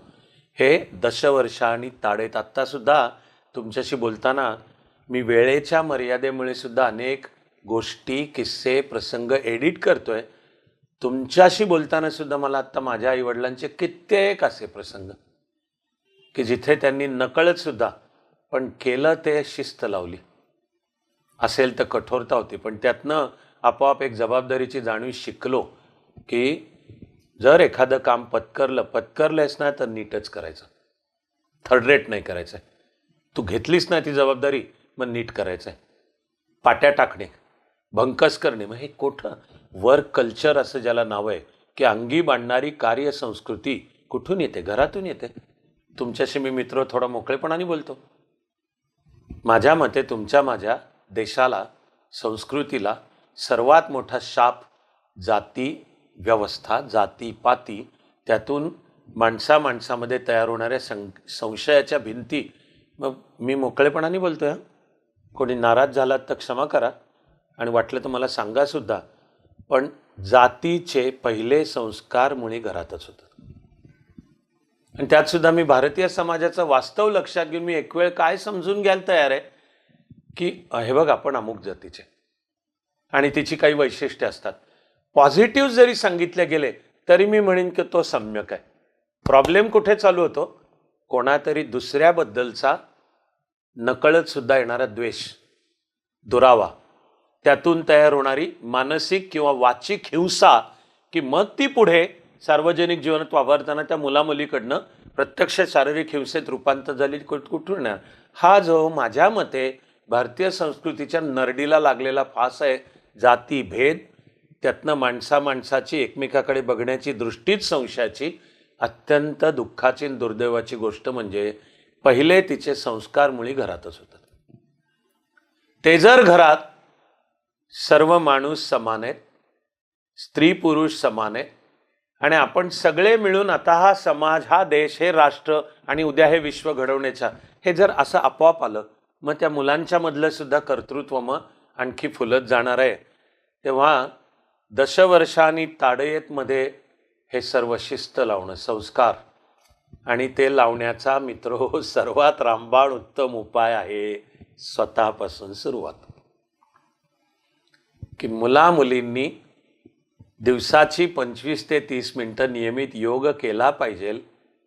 पण त्यासाठी मग आईवडिलांनी सुद्धा, कोण जे असतील, काका काकू, मामा मामी, योग केला पाहिजे. व्यायाम, खेळ, वाचन, उत्तम आहार, चांगल्या सवयी, हे सर्व दशवर्षांनी ताडयेत. मग चाणक्य पुढे म्हणतो, प्राप्तेतु षोडशे वर्षे, आपला मुलगा मुलगी 16 वर्षाचा झाला की पुत्रम मित्रम समाचरेत. आपला मुलगा मुलगी आता 16 वर्षाचा झाला की तो आपला बरोबरीचा, आपला मित्र मैत्रिणी असं त्याच्याशी वागा. पुत्रम मित्रम सम आचरेत, की तो पुत्र म्हणजे फक्त मुलगा नाही, मुलगा मुलगी, की आता तो बरोबरीचा आहे. याचा अर्थ त्याच्या जीवनाविषयीचे सुद्धा जर आता पुढचे निर्णय घ्यायचे असले तर केवळ एकतर्फी आई वडील ठरवून त्याच्यावर लादले असं नाहीत करणार. त्याच्या आधी 16, म्हणजे आधुनिक संदर्भात बोलायचं तर साधारण इयत्ता 10वी, आणि मराठीतल्या म्हणीमध्ये जे व्यक्त होणारं सामूहिक सांस्कृतिक शहाणपण आहे, 16वं वरीस धोक्याचं. हे सर्वार्थाने खरंच आहे, 16वं वरीस धोक्याचं. कारण स्त्री अथवा पुरुष वयवर्ष 16, याचा अर्थ शरीरातली हार्मोन्स, केमिकल बदल आहेत, बायोलॉजिकल बदल आहेत, त्यांचे मन बुद्धी वागण्या बोलण्यावर परिणाम आहेत. आणि ते वयात येताना एक योग्य संस्कार शिस्त यांनी व्यक्तिमत्वाला तेज आलं नाही तर मग त्या नुसत्याच बायोलॉजिकल वाढीच्या नादामध्ये पाय घसरू शकतात. हे जे बरोबर सांभाळणं 16वं वरीस धोक्याचं. पण आता त्या मुलामुलीला नुसते हुकूम सोडणे आणि शहाणपणाने मी हे सांगतोय म्हणून का कर, मी सांगतोय म्हणून करचा काळ आता संपला. प्राप्तेतु षोडशे वर्षे पुत्रम मित्रम समाचरेत. आपल्या मुलामुलीचा जन्म झाला, तो कुठे ठरवणार आहे? त्यामुळे 4 गोष्टी आपण ठरवल्या. जिथं कुठं बालवाडीत घातलं आपणच ठरवलं. याला कोणत्या शाळेत घालायचं, कोणत्या माध्यमाच्या शाळेत घालायचं, ते घालताना त्याची मराठी मातृभाषा ती पण पक्की झाली पाहिजे, हा दृष्टिकोन घ्यायचा. कारण हे आईवडिलांचे निर्णय आहेत. हे सर्व आईवडिलांनी जे ठरवलं त्याचा मुलामुलींवर परिणाम आहे. पण हे मग प्राप्तेतु षोडशे वर्षे, 16 वर्षाचं होईपर्यंत. एकदा मुलगा मुलगी 16 वर्षाचा झाला की घरात एकत्र बसले पाहिजेत. 10वी, आणि आता 10वी नंतरही काय करायचं, तुला काय करायचंय, तुला कोण व्हायचंय, त्या चर्चा अनेकदा घरात आधी सुद्धा चालू होतात. की कित्येकदा तर आई वडिलांच्या मनात त्यांची म्हणून काही अपुरी स्वप्न असतात, आई वडील या नात्याने, पालक या नात्याने त्यांना वाटत असतं की ही माझी अपुरी स्वप्न मी माझ्या मुलामुलीद्वारा पूर्ण करून घेईन. मी जवळजवळ 100% म्हणेन की बहुसंख्य पालक आई वडिलांच्या मनात हे सुद्धा असतं की आपल्या वाढत्या वयात आपल्याला जी दुःख अडचणी सोसाव्या लागल्या त्या माझ्या मुलामुलीच्या वाट्याला येता कामा नये, त्याकरता आई वडील छातीचा कोट करून आणि छाती फुटेपर्यंत सर्व काही करत असतात. तो आहेच, तो वेगळा सांगावा नाही लागत. तो आई वडील किंवा पालक या नात्याने ते आपोआप येणारच आहे. त्यामुळे यातून पुढे माझ्या मुलामुलींनी कोण व्हावं? मुलं मुली सुद्धा जशी वयात येऊ लागतात, कळत किंवा न कळत, कोणाच्या डोक्यात 6व्याच वर्षी येतं की मला गायकच व्हायचंय, मला अभिनेताच व्हायचंय, मला कवीच व्हायचंय. कोणाच्या वयानुसार बदलत राहतं. रेल्वे गाडी पाहिली तर मला वाटतं इंजिन ड्रायव्हर व्हायचंय. जिल्ह्याचा कलेक्टर माझ्या शाळेत येऊन माझं काहीतरी बक्षीस समोर बोलून गेला, मग मला वाटतं मला कलेक्टर व्हायचंय. मग कधीतरी कोणतरी मंत्री येतो, मग मला वाटतं हे बरोबर आहे. ही वाढीच्या प्रोसेसचे हे सर्व अटळ भाग आहेत. निर्णयांच्या वेळा येतात. आता वयवर्ष 16 आणि आधुनिक की आता 10वी झाली, आता पुढचे निर्णय जीवन घडवणे. तर मग पुत्रम मित्रम समाचरेचा अर्थ आहे की आता एकत्र बसून बोलून ठरलं पाहिजे. म्हणजे इथे सुद्धा संवादाचे दरवाजे खुले असणं हे सूत्र येतं. आणि इथे आता माझ्या मुलामुलीची इथून पुढची वाटचाल ही नुसती मी एकतर्फी डिक्टेट करणार नाहीये, शेअर करणारे, बोलणारे, हे जे संवादाचे दरवाजे. आणि काय रे तुला काय वाटतं, काय ग तुला काय वाटतं, तुला काय व्हायचंय. आणि मग आई वडील मला असं असं वाटतं म्हणण्याचं स्वागत आहे. आई वडिलांनी आपल्या काही अपेक्षा व्यक्त करणं बेसिकली उत्तमच आहे. सायकोलॉजीमध्ये याला एक छान शब्द आहे, कॉन्व्हर्जंट ॲटिट्यूड. कॉन्व्हर्जंट म्हणजे मेळ खाणारे. मेळ की आई वडील पालकांना वाटत असतं माझ्या मुलामुलींनी काय करावं, आणि मुलामुलींना सुद्धा मनापासून वाटणे की माझ्या पालकांच्या आई वडिलांच्या अपेक्षा मी पूर्ण केल्या पाहिजेत. याला म्हणतात कॉन्व्हर्जंट, मिळणारे ॲटिट्यूड. दुर्दैवाने काही वेळा ते डायव्हर्जंट, वेगळ्या वाटेने जाणारे. आई वडिलांना वाटत असतं माझ्या मुलामुलींनी अमुक अमुक करावं, आणि मुलामुलींना वाटत असतं की ते आई वडील जे म्हणतात मी काही करीन पण ते नाही करणार. दोन्ही शक्य आहेत. आई वडिलांमधले कोणीतरी डॉक्टर असतात, त्यांना वाटत असतं की माझ्या मुलामुलींनी पण डॉक्टरच व्हावं, आणि त्यांनी महाकष्टातनं स्वतःचं मेडिकल झाल्यावर हॉस्पिटल उभं केलेलं असतं. पुढे कोणते चालवणार, तुला बसल्या जागी आहेच की ते. मुलामुलीला वाटतं मला चित्रकला करायची, नृत्य करायचं. असे माझे एक डॉक्टर दाम्पत्य ॲक्च्युअल ओळखीचं आहे. फक्त त्यांनी प्रेमाने आपल्या मुलाला आनंदाने कलाकार व्हायला उलट शुभेच्छा दिल्या, पाठीशी उभे राहिले, आणि तो मुलगा आता कलाकार म्हणून नव्याने. असं कोणाला शास्त्रज्ञ व्हायचंय, कोणाला जीवन संस्कृतच्या अभ्यासाला अर्पण करायचंय, कोणी मुलगा किंवा मुलगी म्हणतो मला कथ्थक किंवा भरतनाट्यममध्ये इत्यादी सर्व. तर मूळ आहे कॉन्व्हर्जंट ॲटिट्यूड. एका बाजूला आपल्या आईवडिलांच्या आपल्याकडनं काही अपेक्षा असणे हे मुलामुलींचं बळ सुद्धा ठरतं, पण त्याच अपेक्षांचं कधी बघता बघता ओझ्यामध्ये रूपांतर होईल ह्याची लाईन नाही आखता येत निश्चितपणे.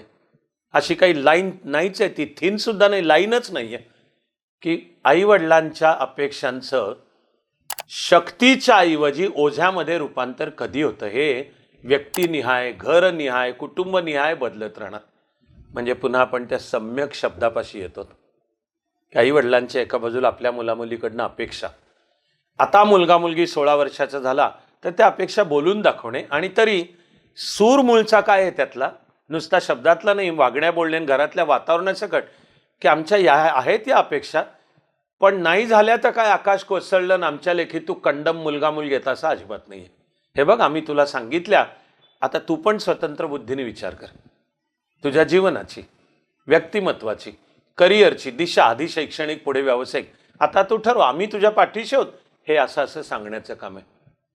मला आयुष्यभराचा पूर्ण अनुभव आहे की कित्येक मुलामुलींच्या मधलं असामान्य कर्तृत्व आईवडिलांच्या अपेक्षांमुळे फुलून आलंय, हे सुद्धा मी पाहिले. मी 1975 मध्ये शिकवायला सुरुवात केली. त्यावेळी एक शाळेमध्ये एक मुलगा होता, तो खो खो अतिशय उत्तम खेळायचा. 7वी, हा मी तो मुलगा 7वी. त्याचे वडील भारताच्या नेव्हीत होते, त्यामुळे ते प्रत्यक्ष रोजच्या संसाराला घरात नसायचे, प्रत्यक्ष उपस्थिती आईची.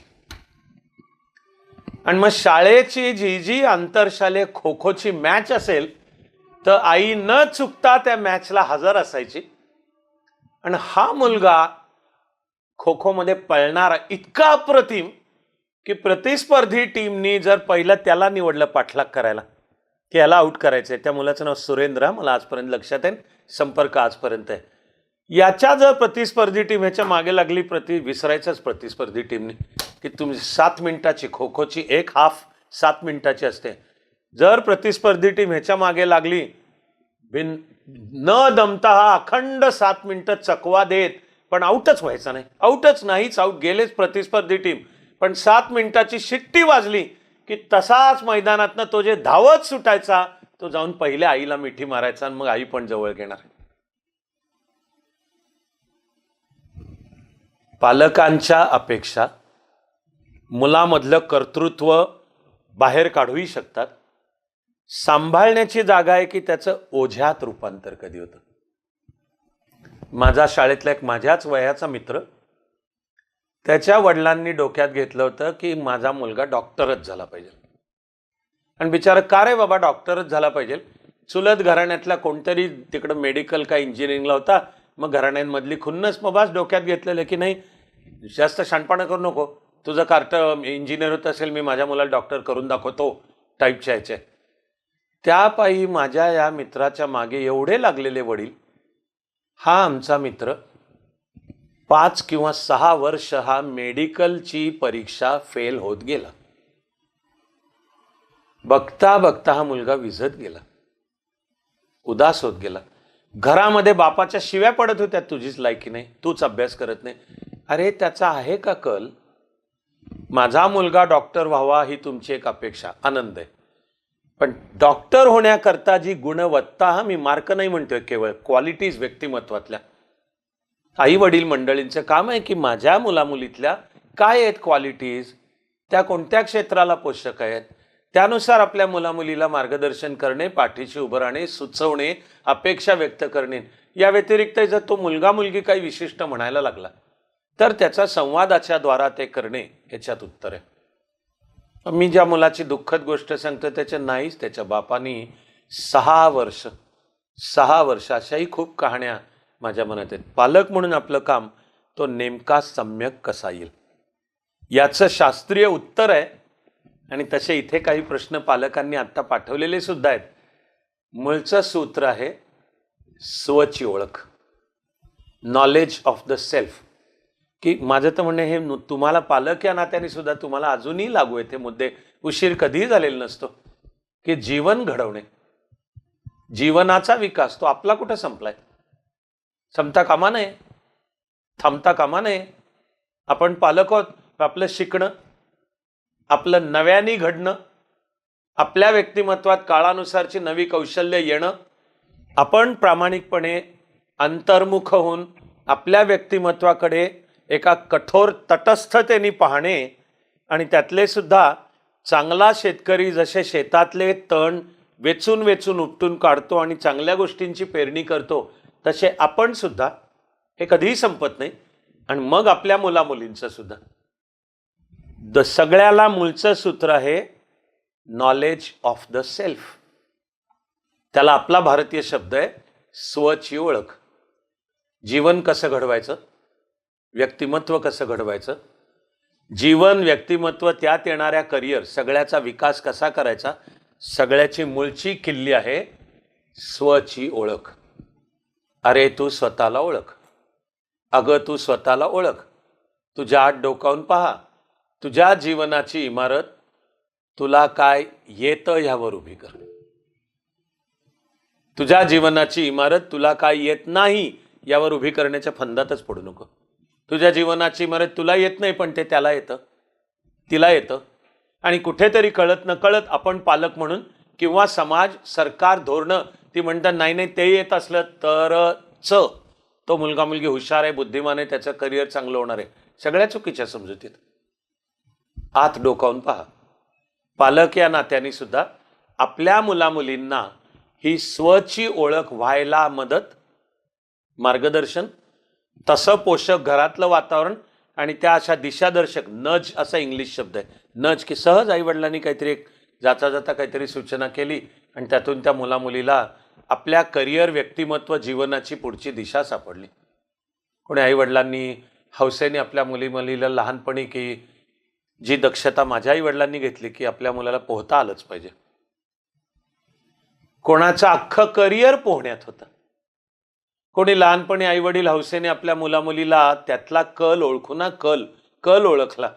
कोणी नेऊन नृत्याच्या क्लासला लावतं, कथक, भरतनाट्यम, मॉडर्न डान्स काही असेल. कोणी आपल्या लहान मुलामुलीला वाढत्या वयामध्ये त्याचा कल ओळखून, की अरे हा जसा चित्र काढायला बसला तर तासनतास आणि त्याला वेगळं सांगावं तर उत्तम काढतो चित्र. हे लक्षात आलेले आईवडील तिकडे चित्र, त्याची कलेचं अंग आहे, त्याला कोणाला भाषेचं अंग आहे, कोणाला खरंच बायोलॉजीचं अंग आहे, केमिस्ट्रीचं अंग आहे, मॅथमॅटिक्सचं अंग आहे. आणि यानुसार मग फॉर्मल सुद्धा पुढची करिअर्स असतील, की हा माझा मुलगा मुलगी आर्ट्सला जाऊ दे का सायन्स का कॉमर्स, त्यातल्या सायन्सला गेला तर मेडिकलला जाऊ दे का इंजिनिअरिंग, का प्युअर सायन्स की तो शास्त्रज्ञ होऊ दे, का गेला कॉमर्सला तर मग त्याच्यामध्ये अकाउंटन्सी म्हणजे आकड्यांचे खेळ आहेत, किंवा बिझनेस मॅनेजमेंट, इकॉनॉमिक्स सारखा विषय, चार्टर्ड अकाउंटंट हे अकाउंटन्सीचं काम आहे, कंपनी सेक्रेटरी म्हणजे कॉर्पोरेट सेक्टर कारभार चालवणारे कंपनीज आहे, कॉस्ट अकाउंटिंग नावाचा विषय, ऑडिट त्याचं, ICWA नावाची डिग्री, अशा खूप चिकार. एकूण जो निर्णय आहे की आपल्या मुलामुलींनी आता वयवर्ष 16च्या पुढे काय करायचं, याचं सर्वात महत्त्वाचं मूळचं उत्तर, की जे मित्र हो पालक म्हणून तुम्हाला सुद्धा लागू आहे, ते आहे स्वची ओळख. ही गुरुकिल्ली इतकी महत्वाची आहे की संपूर्ण शिक्षण पद्धतीचाच मुळे हा पाया आहे, असायला पाहिजे. आणि चाणक्य मंडल परिवारमध्ये आपण आपल्या परीने जे काम जमतोय ते ह्या पायावर उभं आहे. पालक या नात्याने आपल्या मुलामुलीला ती स्वची ओळख व्हायला आधारभूत ठरले, मदत करणे, मार्गदर्शन करणे, सूचना करणे, की बघ आम्हाला असं असं जाणवलेलं आहे. स्वची ओळखला प्रत्येक मुलामुलीला पहिले मार्गदर्शकच आई वडील आहेत. पुढे जो कोणी शिक्षक भेटेल, तिथे मी सांगत आलो आजचा तो विषय नसल्यामुळे मी त्या शिक्षक या विषयात आज नाही वेळ देत, आपल्याला आधीच वेळ कमी आणि अर्थातच मुद्दे भरपूर आहेत. पण चांगला शिक्षक सुद्धा करतो आणि त्यांनी केलं पाहिजे असं सगळ्यात महत्त्वाचं काम आहे. केवळ त्या मुलामुलीला ठरलेला कोणता तरी विषय शिकवला मग तो मर्यादित चांगला शिक्षक आहे. सगळ्यात उत्तम शिक्षक कोण, की जो त्या मुलामुलीला त्याचा स्व ओळखायला मदत करतो. आपला भारतीय विचारातला तर शब्द आहे आत्मबोध, इंग्लिश शब्द आहे सेल्फ अवेअरनेस. आणि हा सेल्फ अवेअरनेसचा प्रवास सेल्फ नॉलेजकडे जातो, सेल्फ रिअलायझेशनकडे जातो. आत्मबोधापासून आत्मज्ञानापर्यंत हा जीवन आहे, हे व्यक्तिमत्वाचा विकास आहे. यातच करिअर येतं. आणि मी आत डोकावून पाहिलं मुलगा मुलगी म्हणून, आणि मला माझ्या पालकांनी पण मदत केली. माझ्या जीवनाची इमारत मला काय येतं शोधा, जाणून घ्यायचा प्रयत्न करा की आपल्या मुलामुलीला काय येतं. आपल्या मुलामुलीचं मन, बुद्धी सहजपणाने कशामध्ये जास्त रमते, काय करताना आपल्या मुलामुलीला वेळ, काळ, तहान, भूक भानच राहत नाही. शाळा, कॉलेज आणि घरीदारी वावरताना वाढतानाही काय जाणवतं पालक म्हणून आपल्याला, की माझा हा मुलगा मुलगी एक तर दुसऱ्यांनी न सांगता त्याला ही अमुक एक गोष्ट अशी सहजपणे कळते. अगदी तासाला त्याचा आवडता जो विषय आहे, एक तर तो त्या तासाची चातकासारखी वाट पाहत असतो. आणि मग त्या तासाला समोर शिक्षक आले, त्या दिवशीचा विषय त्यांनी तो शिकवायच्या आधीच त्याला असं आपोआप कळणंच चालू होतं. अगदी कल्पना करा की काहीतरी असं मोकळा वेळ आहे, डोक्यावर कोणतीही परीक्षा नाही, कोणीही मानेवर जू ठेवलेलं नाही, उरावर बसलेलं नाही, तरी माझा मुलगा मुलगी त्याच्या उत्स्फूर्त आवडीने काहीतरी ठरलेलं पुस्तक असतो, ॲक्टिव्हिटी असतो, ती सगळी लक्षणं आहेत. मग की कल ॲप्टिट्यूड, व्यक्तिमत्व आणि माझ्या मुलामुलीचं काय आहे कसं कळेल, ही इतके वरकरणी वाटाल इतक्या साध्या गोष्टी आहेत, यातून कळेल. आणि मग एका पालकांनी इथं म्हणलंय की असे सगळे प्रयत्न करूनही कळलं नाही तर आम्ही काय करू. तरी माझं म्हणणं आहे, मग एक शास्त्रीय उत्तर तसं सोपं आहे आणि त्या बाबतीत तुमच्याबरोबर 100% चाणक्य मंडळ आहे. ते म्हणजे असं कळत नसल्यास किंवा कळत असलं तरी जर आणखी एक आधार हवा असेल तर मानसशास्त्रीय उत्तर आहे ॲप्टिट्यूड टेस्ट, कल ओळखणाऱ्या चाचण्या. मी हे ना सांगत आलो नेहमी की त्या फायनल नाहीत. ॲप्टिट्यूड टेस्ट म्हणजे दगडावरची रेघ नाही आहे, कल ओळखणाऱ्या चाचण्या. नावाप्रमाणे ते कल दाखवतात की ते ही अशी जाऊन त्या मानसशास्त्र तज्ज्ञाकडे दे टेस्ट. आपले चाणक्य मंडलमध्ये सुद्धा आहेत. त्यातले तर एक जागतिक तज्ज्ञच आहेत डॉक्टर भूषण केळकर. त्यांची शिक्षणातली 23 आंतरराष्ट्रीय जागतिक पेटंट्स आहेत आणि मुलामुलींचे कल ओळखायला त्यांनी डिझाईन केलेल्या टेस्ट आहेत की ज्या आता जगभर दिल्या जातात. अर्थातच चाणक्य मंडलमधल्या मुलामुलींनाही दिल्या जातात आणि ज्यांना स्वतंत्रपणे हवेत त्यांच्याकरता सुद्धा आहेत. आणि त्या टेस्ट आहेत आणि आवश्यक वाटलं तर काउन्सेलिंग, हे मग कल ओळखायला, मुलांशी संवाद साधून आणि त्यातून पुढे दिशा शोधायला, या सगळ्याचा उपयोग आहे. मुलं मुली आणि आईवडील मला असे जेव्हा समक्ष भेटतात आणि काय करू पुढची दिशा, आणि जीवनाच्या सर्व क्षेत्राला लागून कोणाला वाटत असतं मला करिअर स्पर्धा परीक्षांद्वारा घडवायचं आहे, त्यासाठी डिग्री कोणती घेऊ, सगळ्याला मूळचं उत्तर आहे स्वची ओळख. अगदी स्पर्धा परीक्षेसाठी सुद्धा कुठली तरी विशिष्ट डिग्रीज घे आणि त्या कुठल्या तरी विशिष्ट डिग्रीचाच स्पर्धा परीक्षांना उपयोग आहे, सगळे गैरसमज आहेत. ज्याचा मेंदू शाबूत आहे असे सर्वजण बेसिकली बुद्धिमान आहेत, पण प्रत्येकाची बुद्धी वेगवेगळ्या क्षेत्रात चालते. त्यामुळे प्रत्येकाने आपली बुद्धी कोणत्या क्षेत्रात चालते ते ओळखून क्षेत्र निवडलं पाहिजे. हे पालकांची भूमिका आहे की आपल्या मुलामुलीला ते आपल्याला काय जाणवतं, आणि तुम्हाला गरज वाटली तर एखाद्या तज्ज्ञाशी तुम्ही आणि मुलामुलींनी मिळून सल्लामसलत करून पण स्वतःला ओळखून क्षेत्र निवडणे. आणि मी जे कायम सांगत आलो ना, आपण चाणक्य मंडल परिवारमध्ये तसं काम करतो, ते म्हणजे अशा रीतीने तू स्वतःला ओळखून जे क्षेत्र निवडशील त्यात तू उत्तम आणि प्रतिभावंत पाहिजे, असं किमान एक क्षेत्र, आणि त्याचं वायरिंग प्रत्येकाकडे. किमान एकात उत्तम आणि प्रतिभावंत होण्याचं न्यूरल नेटवर्क प्रत्येकाकडे आहे. हे विज्ञानाने सिद्ध केलेलं सूत्र आहे, पण ते कळावं लागतं. याला तुकोबारायांनी आपल्याला शिकवलं, तुझे आहे तुझं पाशी परी तू जागा चुकलासी. की तुझ्यापाशी आहे ते वनामध्ये कस्तुरीच्या सुगंधानी जंगलभर चौखूर उधळणारी हरिणी सगळी उधळून दमून थांबते की आता पळता येत नाहीये. तेव्हा तिला कळतं की ज्या कस्तुरीच्या सुगंधानी तू वेडीपिशी झालीस तो तुझ्या हातच आहे. ती कस्तुरी तूच आहेस, कस्तुरी मृग. ते आपल्या सगळ्यांना खरं आहे ते, की ज्यामुळे आसमंत विश्व कुटुंब समाज सुगंधानी दरवळून जाईल असा सुगंध अरे तुझ्यातच आहे. तू तो विसरून बाहेर धावू नको, तू तो शोध आणि तुझ्या जीवनातला तो सुगंध तुझ्या त्या मार्गाने प्रकट कर. ते प्रकट करणे म्हणजे आहे उत्तम आणि प्रतिभावंत. मी डॉक्टर झालो तर मी फालतू भंकस डॉक्टर नाही होणार आहे, उत्तम आणि प्रतिभावंत डॉक्टर होणार आहे, उत्तम आणि प्रतिभावंत इंजिनियर होणार आहे. हे सगळ्या क्षेत्राला लागू आहे. जशी सर्व माणसं समान आहेत तशी सर्व क्षेत्र सुद्धा समान आहेत. माझ्या त्या निवडलेल्या क्षेत्रामध्ये मी उत्तम आणि प्रतिभावंत असणे या त्या स्वची ओळखचं सूत्र आहे. प्राप्ते तू षोडशे वर्षे पुत्रम मित्रम समाचरेत मध्ये पालक म्हणून ही सगळी भूमिका येते.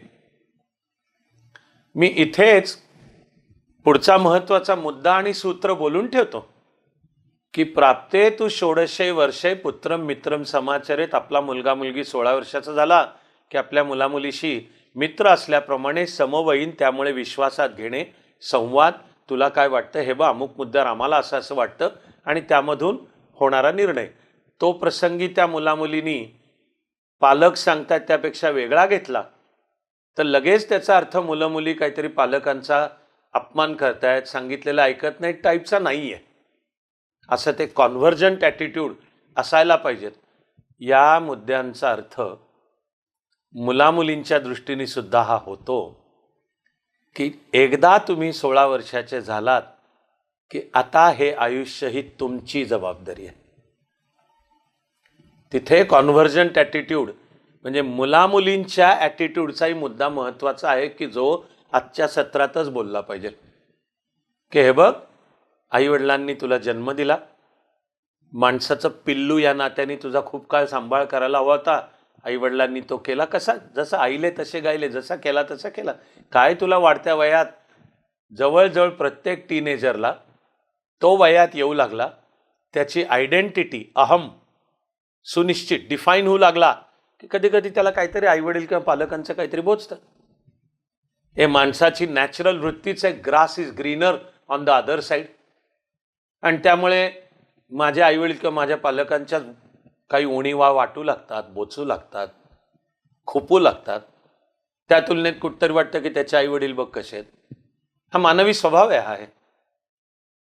या सगळ्यामध्ये मग आता 16 वर्षाच्या होणाऱ्या मुलामुलींनी सुद्धा लक्षात घेण्याची गोष्ट आहे की आता हे आयुष्य तुझं आहे.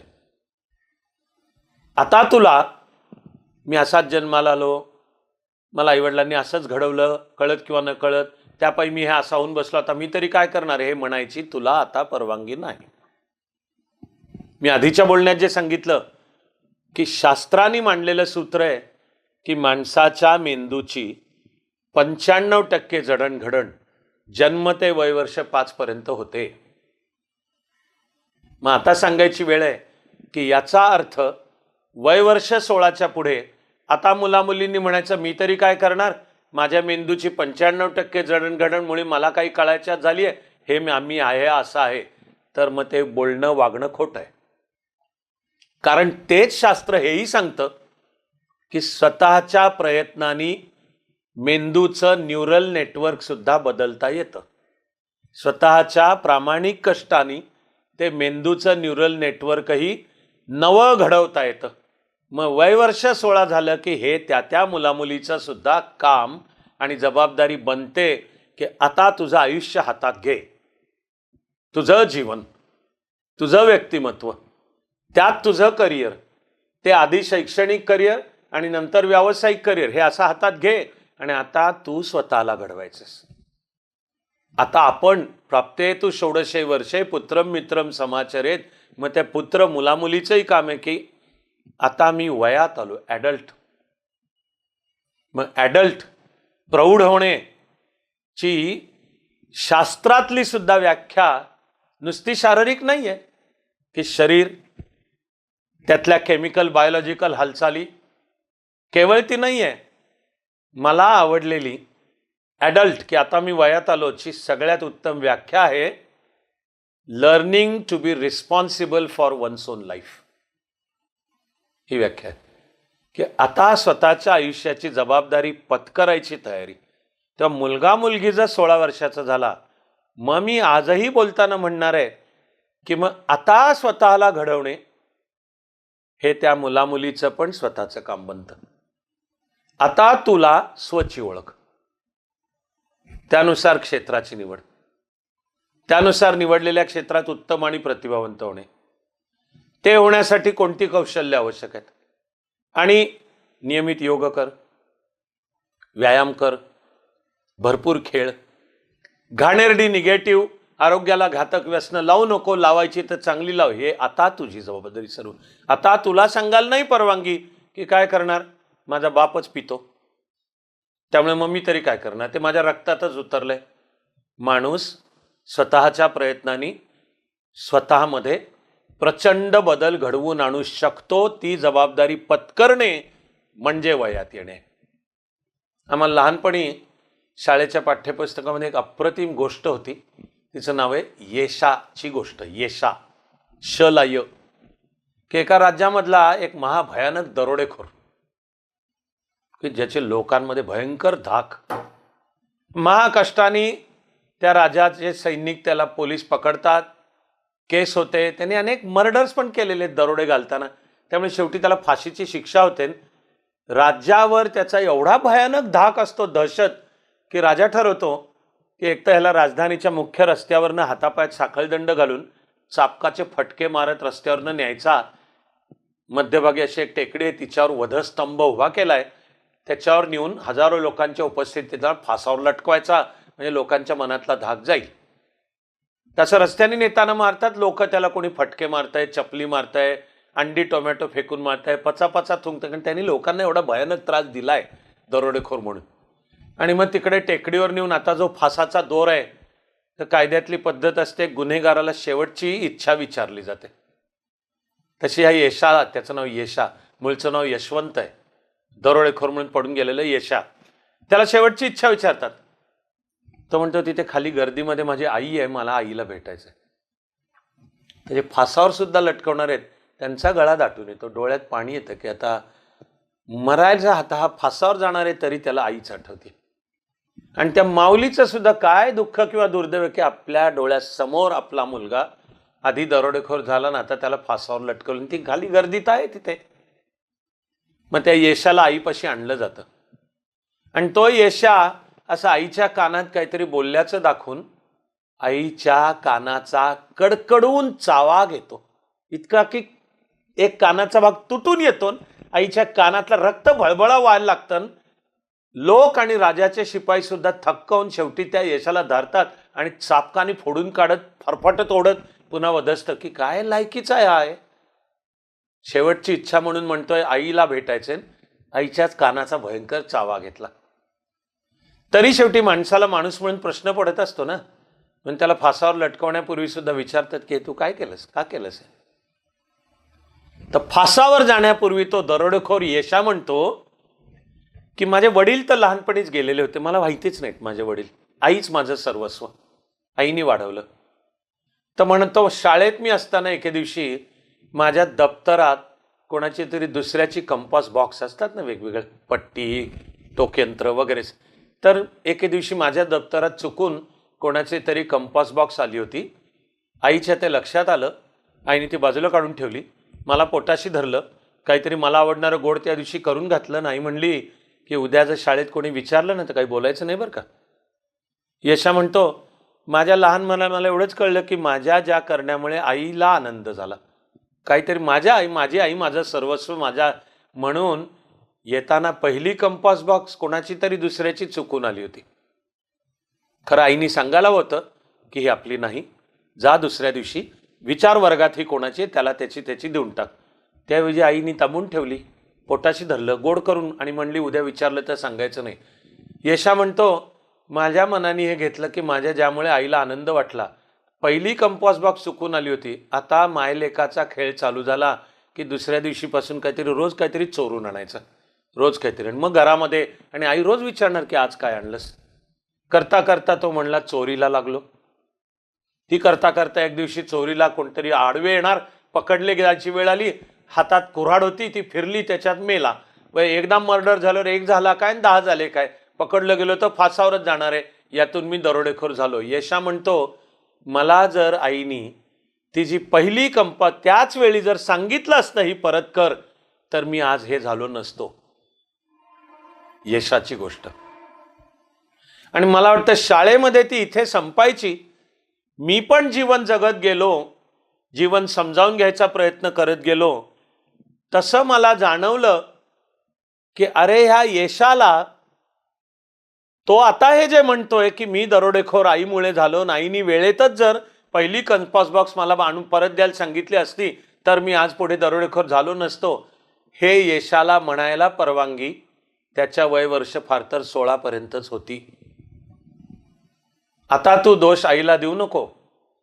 तुला आयुष्याच्या टप्प्याला केव्हा तरी कळलं ना की चोऱ्या माऱ्या बेकायदेशीर आहे, पाप आहे, आपण दुसऱ्याला लुटतो आहोत, पकडले गेलो तर तुरुंगात जाऊ, का नाही थांबलास त्यावेळी. आता दोष आईला देऊ नको. तुझ्या आईनी पहिल्याच कंपास बॉक्स परत करायला सांगायला होतं हे बरोबरच आहे, पण नसेल सांगितलं तर आता तू दरोडेखोर होणे आणि तू मर्डर करण्याचे ते तुला अधिकार नाही. वाल्याचा वाल्मिकी होणे.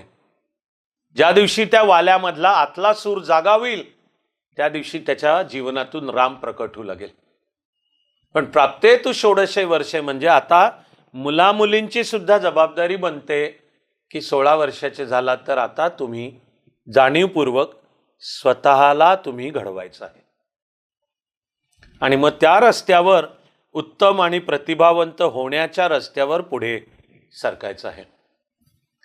मला आता शेवटाकडे येताना अनेक पालकांनी मांडलेल्या एका मुद्द्याचं जे मला जाणीव आहे करून मला माहिती आहे मी शेवटच्या आता काही ते महत्त्वाचे ते खास मी ते राखून ठेवलेत शेवटाकरता असा मी तिकडे येणार आहे. आणि मला जाणीव आहे की सध्याचं सामूहिक जीवनातली ही एक आहे समस्या ती म्हणजे नव्या पिढीमध्ये डिजिटल ॲडिक्शन.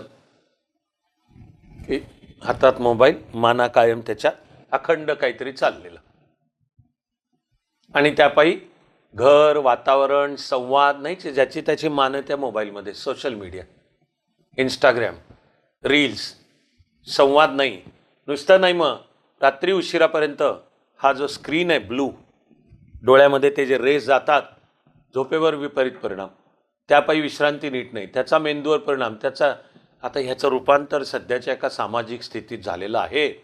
अनेक पालकांनी तो मुद्दाही विचारला आहे. मी जसं निगेटिव्ह व्यसनं नको तर आता तर डिजिटल ॲडिक्शन हे रिसर्च पेपर्सनी सिद्ध केलं की सिगरेट ओढण्याचे जे मेंदू छाती फुफ्फुसावर परिणाम आहेत त्यापेक्षा वाईट परिणाम डिजिटल टॉक्सिसिटी की व्यसन त्यापेक्षा वाईट आहेत.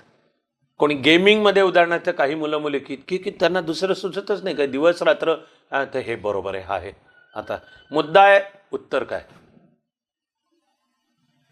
तर मित्र मी जे उत्तराचं पॅकेज म्हणणार आहे त्याच्यात झालेले काही मुद्दे आहेत पण मी असं सारांश रूपाने सांगतो. पहिली तर गोष्ट आहे की काळ सतत बदलत असतो.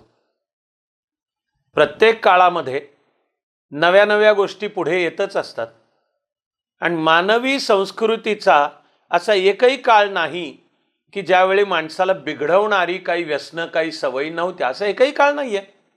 पार आपल्या वेदामध्ये द्यूत जुगार आणि दारू यांनी वाटोळं होणारी माणसं आणि कुटुंब आणि अरे तसं करू नका ह्याचे वेदामधले मंत्र आहेत याविषयी वेदात आहेत. मग आता तेव्हापासून आज आलं की हे नवी नवी व्यसनं येतात दारूच्या पाठोपाठ ड्रग झाली तरुण पिढीमध्ये तो प्रकार आहे मेफेड्रॉन याची जिभेवर एक गोळी ठेवायची असते आणि बारमध्ये ती करून तोकड्या कपड्यांच्या मध्ये नाही याला पराक्रम समजले जात आहेत. हे चित्रपट नाट्यसृष्टी कला यातनं ग्लोरिफाय ह्याचं गुदात्तीकरण केलं जात आहे. तेव्हा उत्तर घर तिथले संस्कार मग शिक्षण पद्धती तिथले संस्कार मग समाज पद्धती तिथले मी त्याच्याच बरोबरीने या मुद्द्यावर पालक आणि मुलं मुली मिळून म्हणणार आहे की त्याचंच रूपांतर पॉझिटिव्ह करणे आपल्या हातात आहे. की आता डिजिटल टेक्नॉलॉजी प्रचंड पुढे गेली आता तर AI पण येऊ लागलो आपल्या हातात आहे. दोष टेक्नॉलॉजीचा नाही. मी मित्र वेळेअभावी एक डायरेक्ट आणि भयंकर कडक वाक्य बोलणार आहे. कृपा करून काळजीपूर्वक ऐका. आपल्या जीवनाचं व्यक्तिमत्वाचं करिअरचं घराचं वेश्यालय करायचं का मंदिर करायचं हे आपल्या हातात आहे.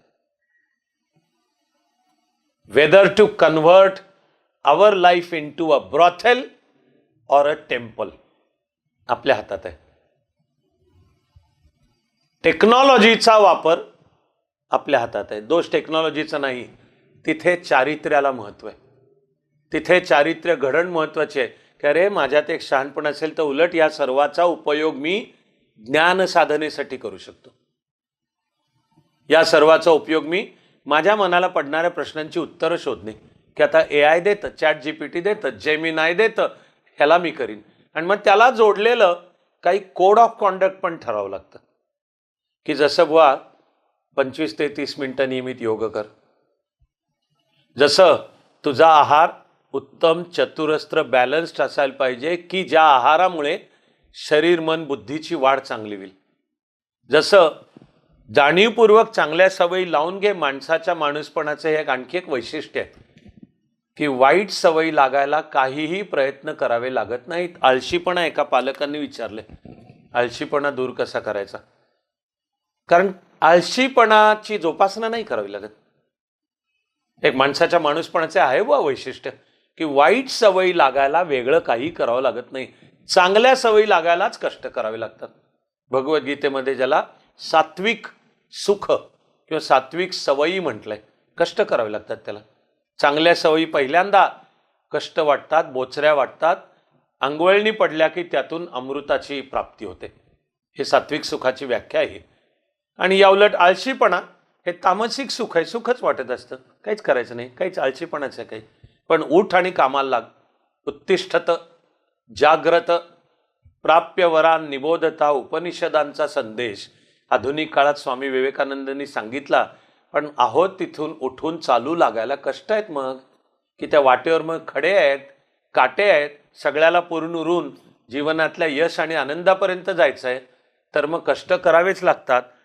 तर त्या सगळ्याच्या मागे एक स्वतः करता आखलेली आचारसंहिता, कोड ऑफ कॉन्डक्ट.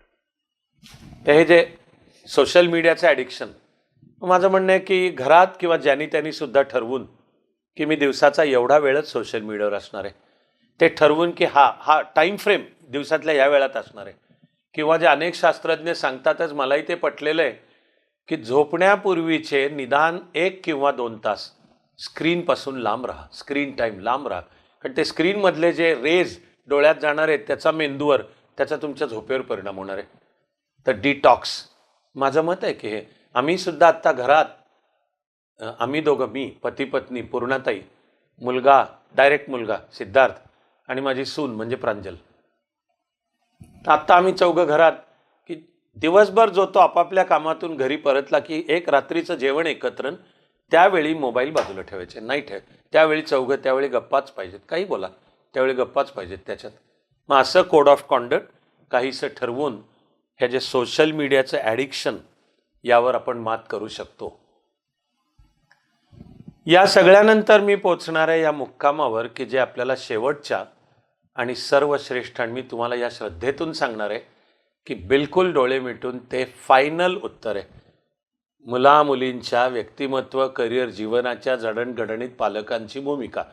एक तर मी त्यांनी सुरुवात केली आहे, पण आजची माझी मैफल पूर्ण करून मला माहिती आहे मी त्याच मुक्कामावर पोचणार आहे. आपली संस्कृतीने आपल्याला शिकवलं आहे, माझं नम्र म्हणणे, मी ते शिकलोय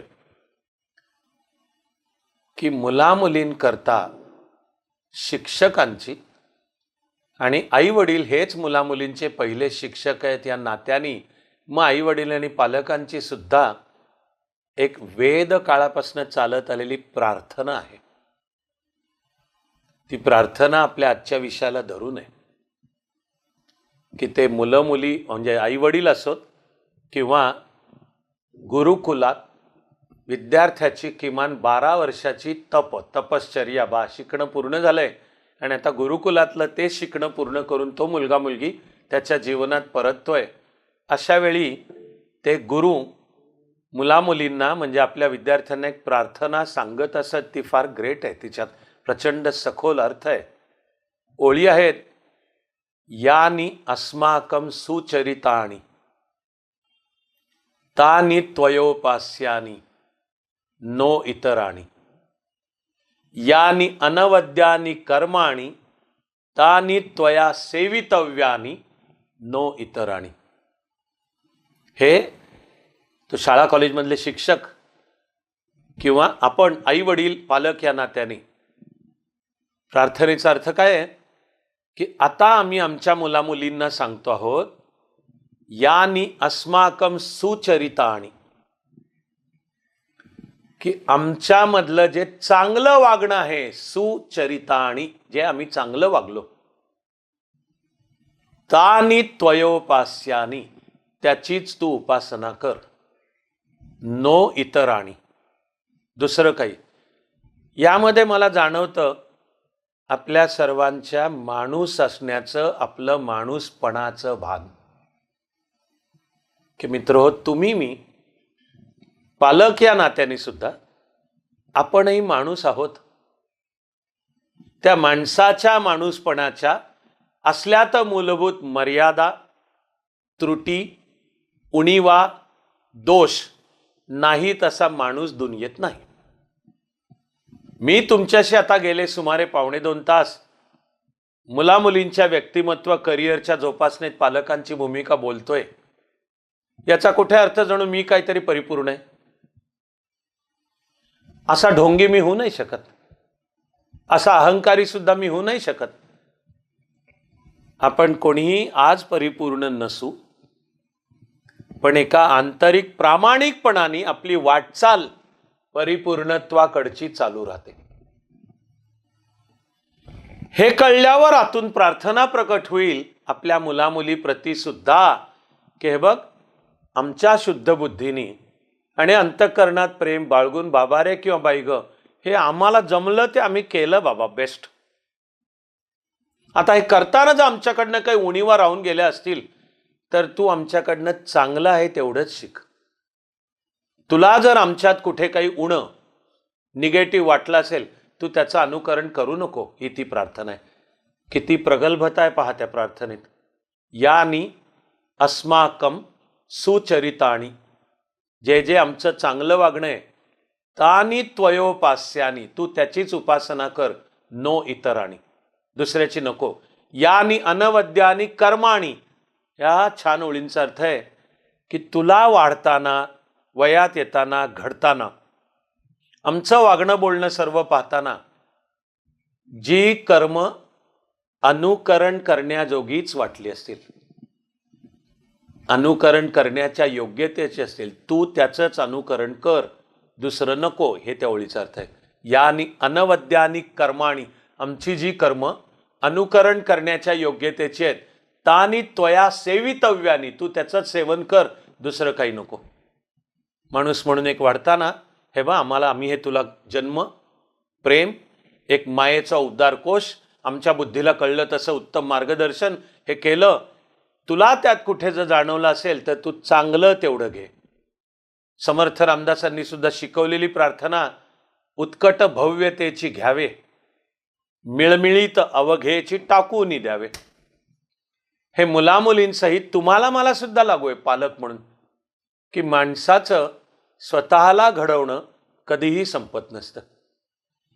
ते घडवत घडवत आपली पूर्णत्वाकडची वाटचाल, माझे त्याला शब्द आहेत, ईश्वरत्वाकडची वाटचाल. ते ईश्वरत्व प्रत्येकात आहेच, हे मी समजून उमजून नम्रपणे बोलतोय. पण तत्वमसी, ते जे काही ईश्वरत्व आहे ते तुझ्यातच आहे, पण ते तू ओळखलं पाहिजेस. ही वाटचाल मुलामुलींची असते, तशी आपली सुद्धा आहे. म्हणून प्राप्ते तू षोडशे वर्षेचा अर्थ आहे की आता एकत्र येऊन हा पण मेसेज शब्द आणि शब्दापेक्षा अधिक आपल्या वागण्यात आहे की यानी अस्माकम सुचरितानी तानी त्वयोपास्यानी नो इतराणी, यानी अनवद्यानी कर्माणी तानी त्वया सेवितव्यानी नो इतराणी, हे सांगून मग मूळचं सूत्र मित्र आपण येतो, ज्यांनी सुरुवात त्यांनीच आता शेवट. आणि मग आपल्याला एक 12 ओळींची जिथे आहोत तिथे प्रार्थना करायची आहे. अंतिम, फायनल, द लास्ट आणि परफेक्ट उत्तर प्रेम या शब्दात आहे. प्रेम, आणि ते सुद्धा बिनशर्त प्रेम, अनकंडिशनल प्रेम. प्रेम आणि हक्क मध्ये फरक आहे. प्रेम आणि इगो मध्ये फरक आहे. की मी माझ्या मुलामुलीला काहीतरी सांगतो, मी माझ्या मुलामुलीकडनं काहीतरी अपेक्षा धरतो, त्या त्यांनी पूर्ण केल्या तर शाबासकी, नाही केल्या माझ्याच मनामध्ये तो मुलगा मुलगी काहीतरी कमी याचा ठरतो. प्रत्येक पालकांनी शुद्ध बुद्धीने आपल्या डोकावून पाहायचं आहे की हे आपण जे वागतो आहोत हे इगोमधून येत आहे का प्रेमामधून येत आहे. आणि स्वतःवर हा पहारा ठेवत आपण जेवढे स्वतःला मार्गदर्शन करू की माझं बेसिक वागणं प्रेमातून आलं पाहिजे. मान्य की मीही माणूस आहे, मान्य की मी कधीच सरकेन, मान्य की कधीतरी ego will get the better of me, की माझं काहीतरी उफाळून आला, काहीतरी घडलं, पण ते तोल सावरला, मला कळलं, त्यानंतर आलो जागेवर. कबीर म्हणतो तसे 2.5 अक्षर प्रेम के, जीवनाचं सर्व उत्तर यात आहे. तुमच्याशी मी संवाद करायलाही सुरुवात या प्रेम या मुद्द्यानेच केली. तुम्हाला आपापले आणि मीही माझ्या आई वडिलांचं स्मरण करून आणि मी मातृदेवो भव पितृदेवो भव करूनच सुरुवात केली. कारण जेवढं मी चिंतन करतो तेवढं मला जाणवत राहतं की माझ्या आई वडिलांचं कुठे काही चांगलं पालक कसं व्हायचं, असा कुठे काही क्लास झाला होता का? त्यांनी कुठे काही टेक्स्टबुक्स वाचली होती का? कसं आलं? याचं एक उत्तर आहे, संस्कृतीची म्हणून आपोआप काही मूल्य असतात. आणि माझ्याही आई वडील त्यांच्या आई वडिलांच्या पोटी जन्माला येऊन जे काही भलं बुरं उंच सखल त्यांचे वाढले, शिकले, ग्रहण केलं, घडले, त्यातूनही म्हणजे ही काही संचित आहे संपूर्ण संस्कृतीचं. पण त्याचबरोबरीने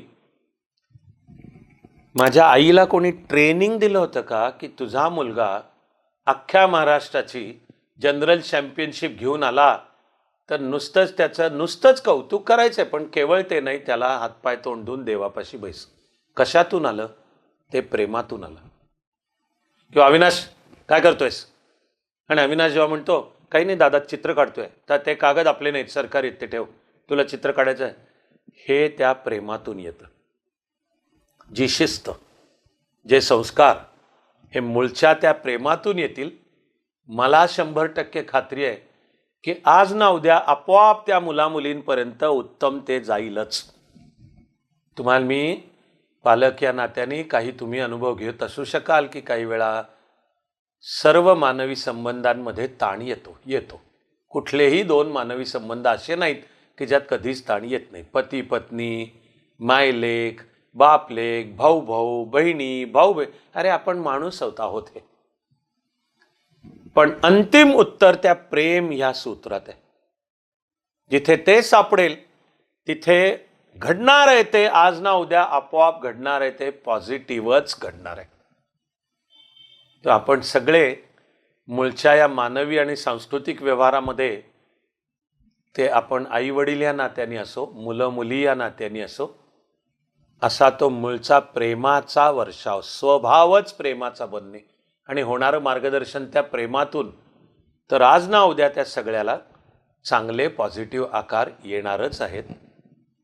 अशा आपण सगळे जीवनामध्ये आनंद आणि प्रेम करत, देत, वाटत आपण जीवन जगूया अशी प्रार्थना करतो. आणि सर्वांना विनंती करतो की आता जिथे आहोत तिथे सुरुवातीच्या उपासनेप्रमाणेच प्रार्थनेसाठी जिथे आहोत तिथे पाठीचा कणा ताठ, डोळे मिटलेले, श्वासावर लक्ष. उपासनेप्रमाणेच प्रार्थना प्ले होईल. ज्यांना माहिती आहे ते सुरात सूर मिसळून, आणि ज्यांना माहिती नाही ते मग कदाचित डोळे उघडे ठेवून प्रार्थनेच्या शब्दांकडे लक्ष दिलं तरी चालेल. पुन्हा भेटण्यासाठी आणि सर्वांना सर्वकाळ सर्व शुभेच्छा ठेवत आता आपण सगळे प्रार्थना करूयात.